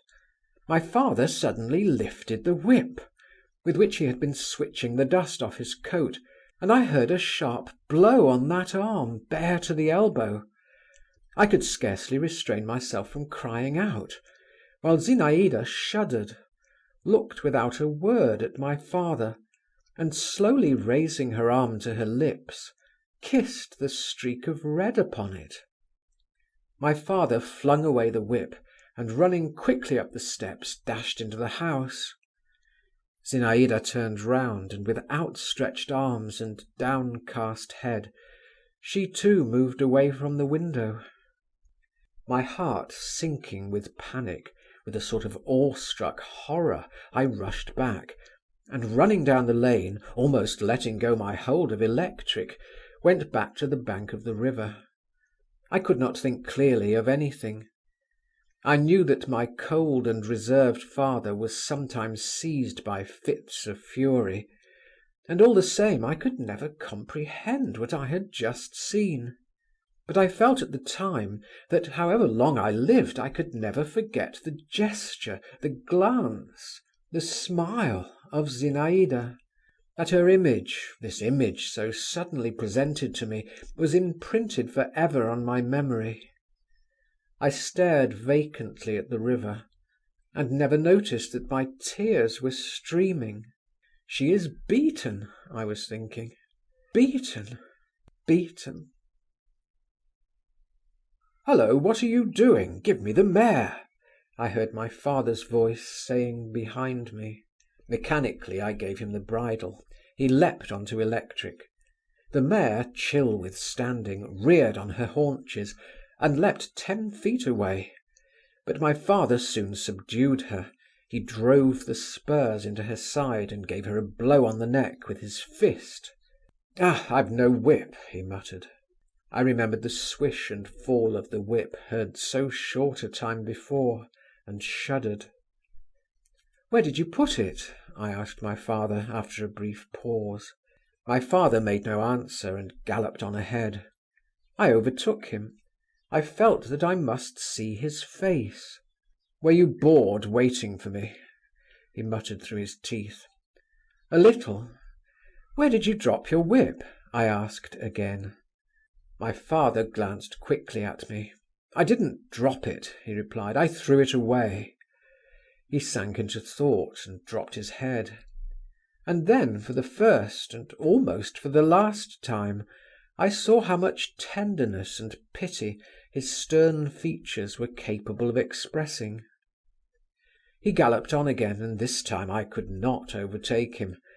I got home a quarter of an hour after him. "That's love," I said to myself again, as I sat at night before my writing table, on which books and papers had begun to make their appearance. "That's passion. To think of not revolting, of bearing a blow from anyone whatever, even the dearest hand.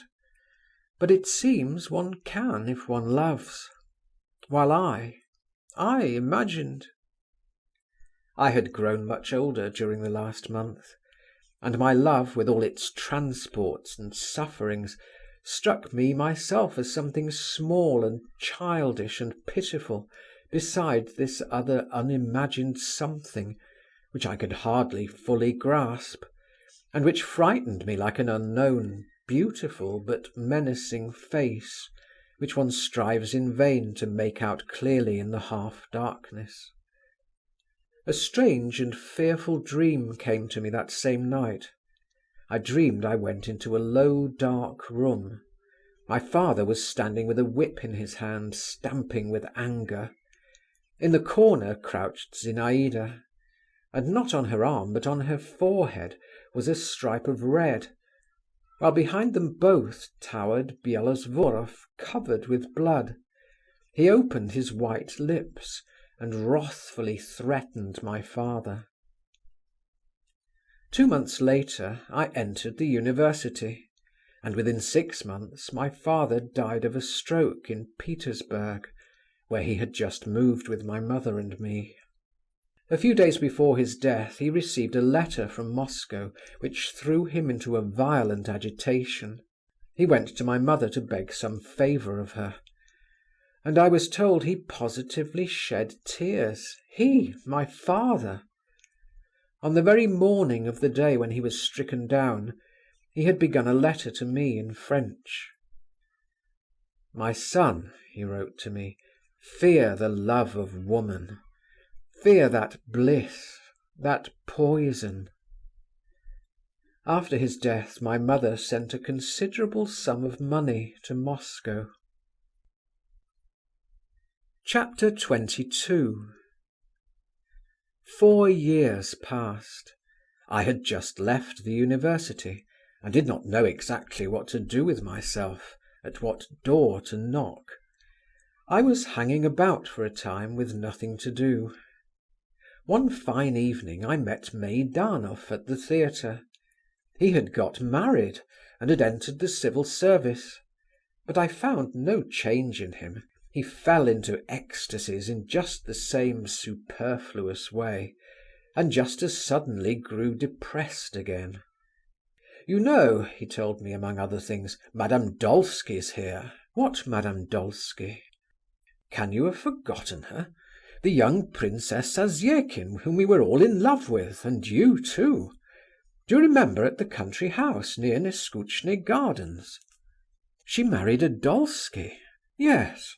"And is she here in the theatre?" "No, but she's in Petersburg. She came here a few days ago. She's going abroad."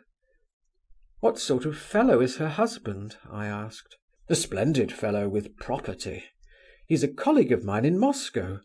You can well understand, after the scandal." You must know all about it." Meidanov smiled significantly. It was no easy task for her to make a good marriage. There were consequences, but with her cleverness everything is possible. Go and see her, she'll be delighted to see you. She's prettier than ever." Meidanov gave me Zinaïda's address. She was staying at the Hotel Demut. Old memories were astir within me. I determined next day to go to see my former flame. But some business happened to turn up. A week passed, and then another. And when at last I went to the Hotel Demut and asked for Madame Dolsky, I learnt that 4 days before she had died, almost suddenly, in childbirth. I felt a sort of stab at my heart. The thought that I might have seen her, and had not seen her, and should never see her, that bitter thought stung me with all the force of overwhelming reproach. "She is dead," I repeated, staring stupidly at the hall porter. I slowly made my way back to the street, and walked on without knowing myself where I was going. All the past swam up and rose at once before me. So this was the solution. This was the goal to which that young, ardent, brilliant life had striven, all haste and agitation. I mused on this. I fancied those dear features, those eyes, those curls, in the narrow box, in the damp underground darkness, lying here, not far from me, while I was still alive, and maybe a few paces from my father. I thought all this. I strained my imagination, and yet all the while the lines, "From lips indifferent of her death I heard, indifferently I listened to it too," were echoing in my heart. "O youth, youth, little dost thou care for anything. Thou art master, as it were, of all the treasures of the universe. Even sorrow gives thee pleasure, even grief thou canst turn to thy profit. Thou art self-confident and insolent. Thou sayest, 'I alone am living, look you.' But thy days fly by all the while and vanish without trace or reckoning, and everything in thee vanishes like wax in the sun, like snow.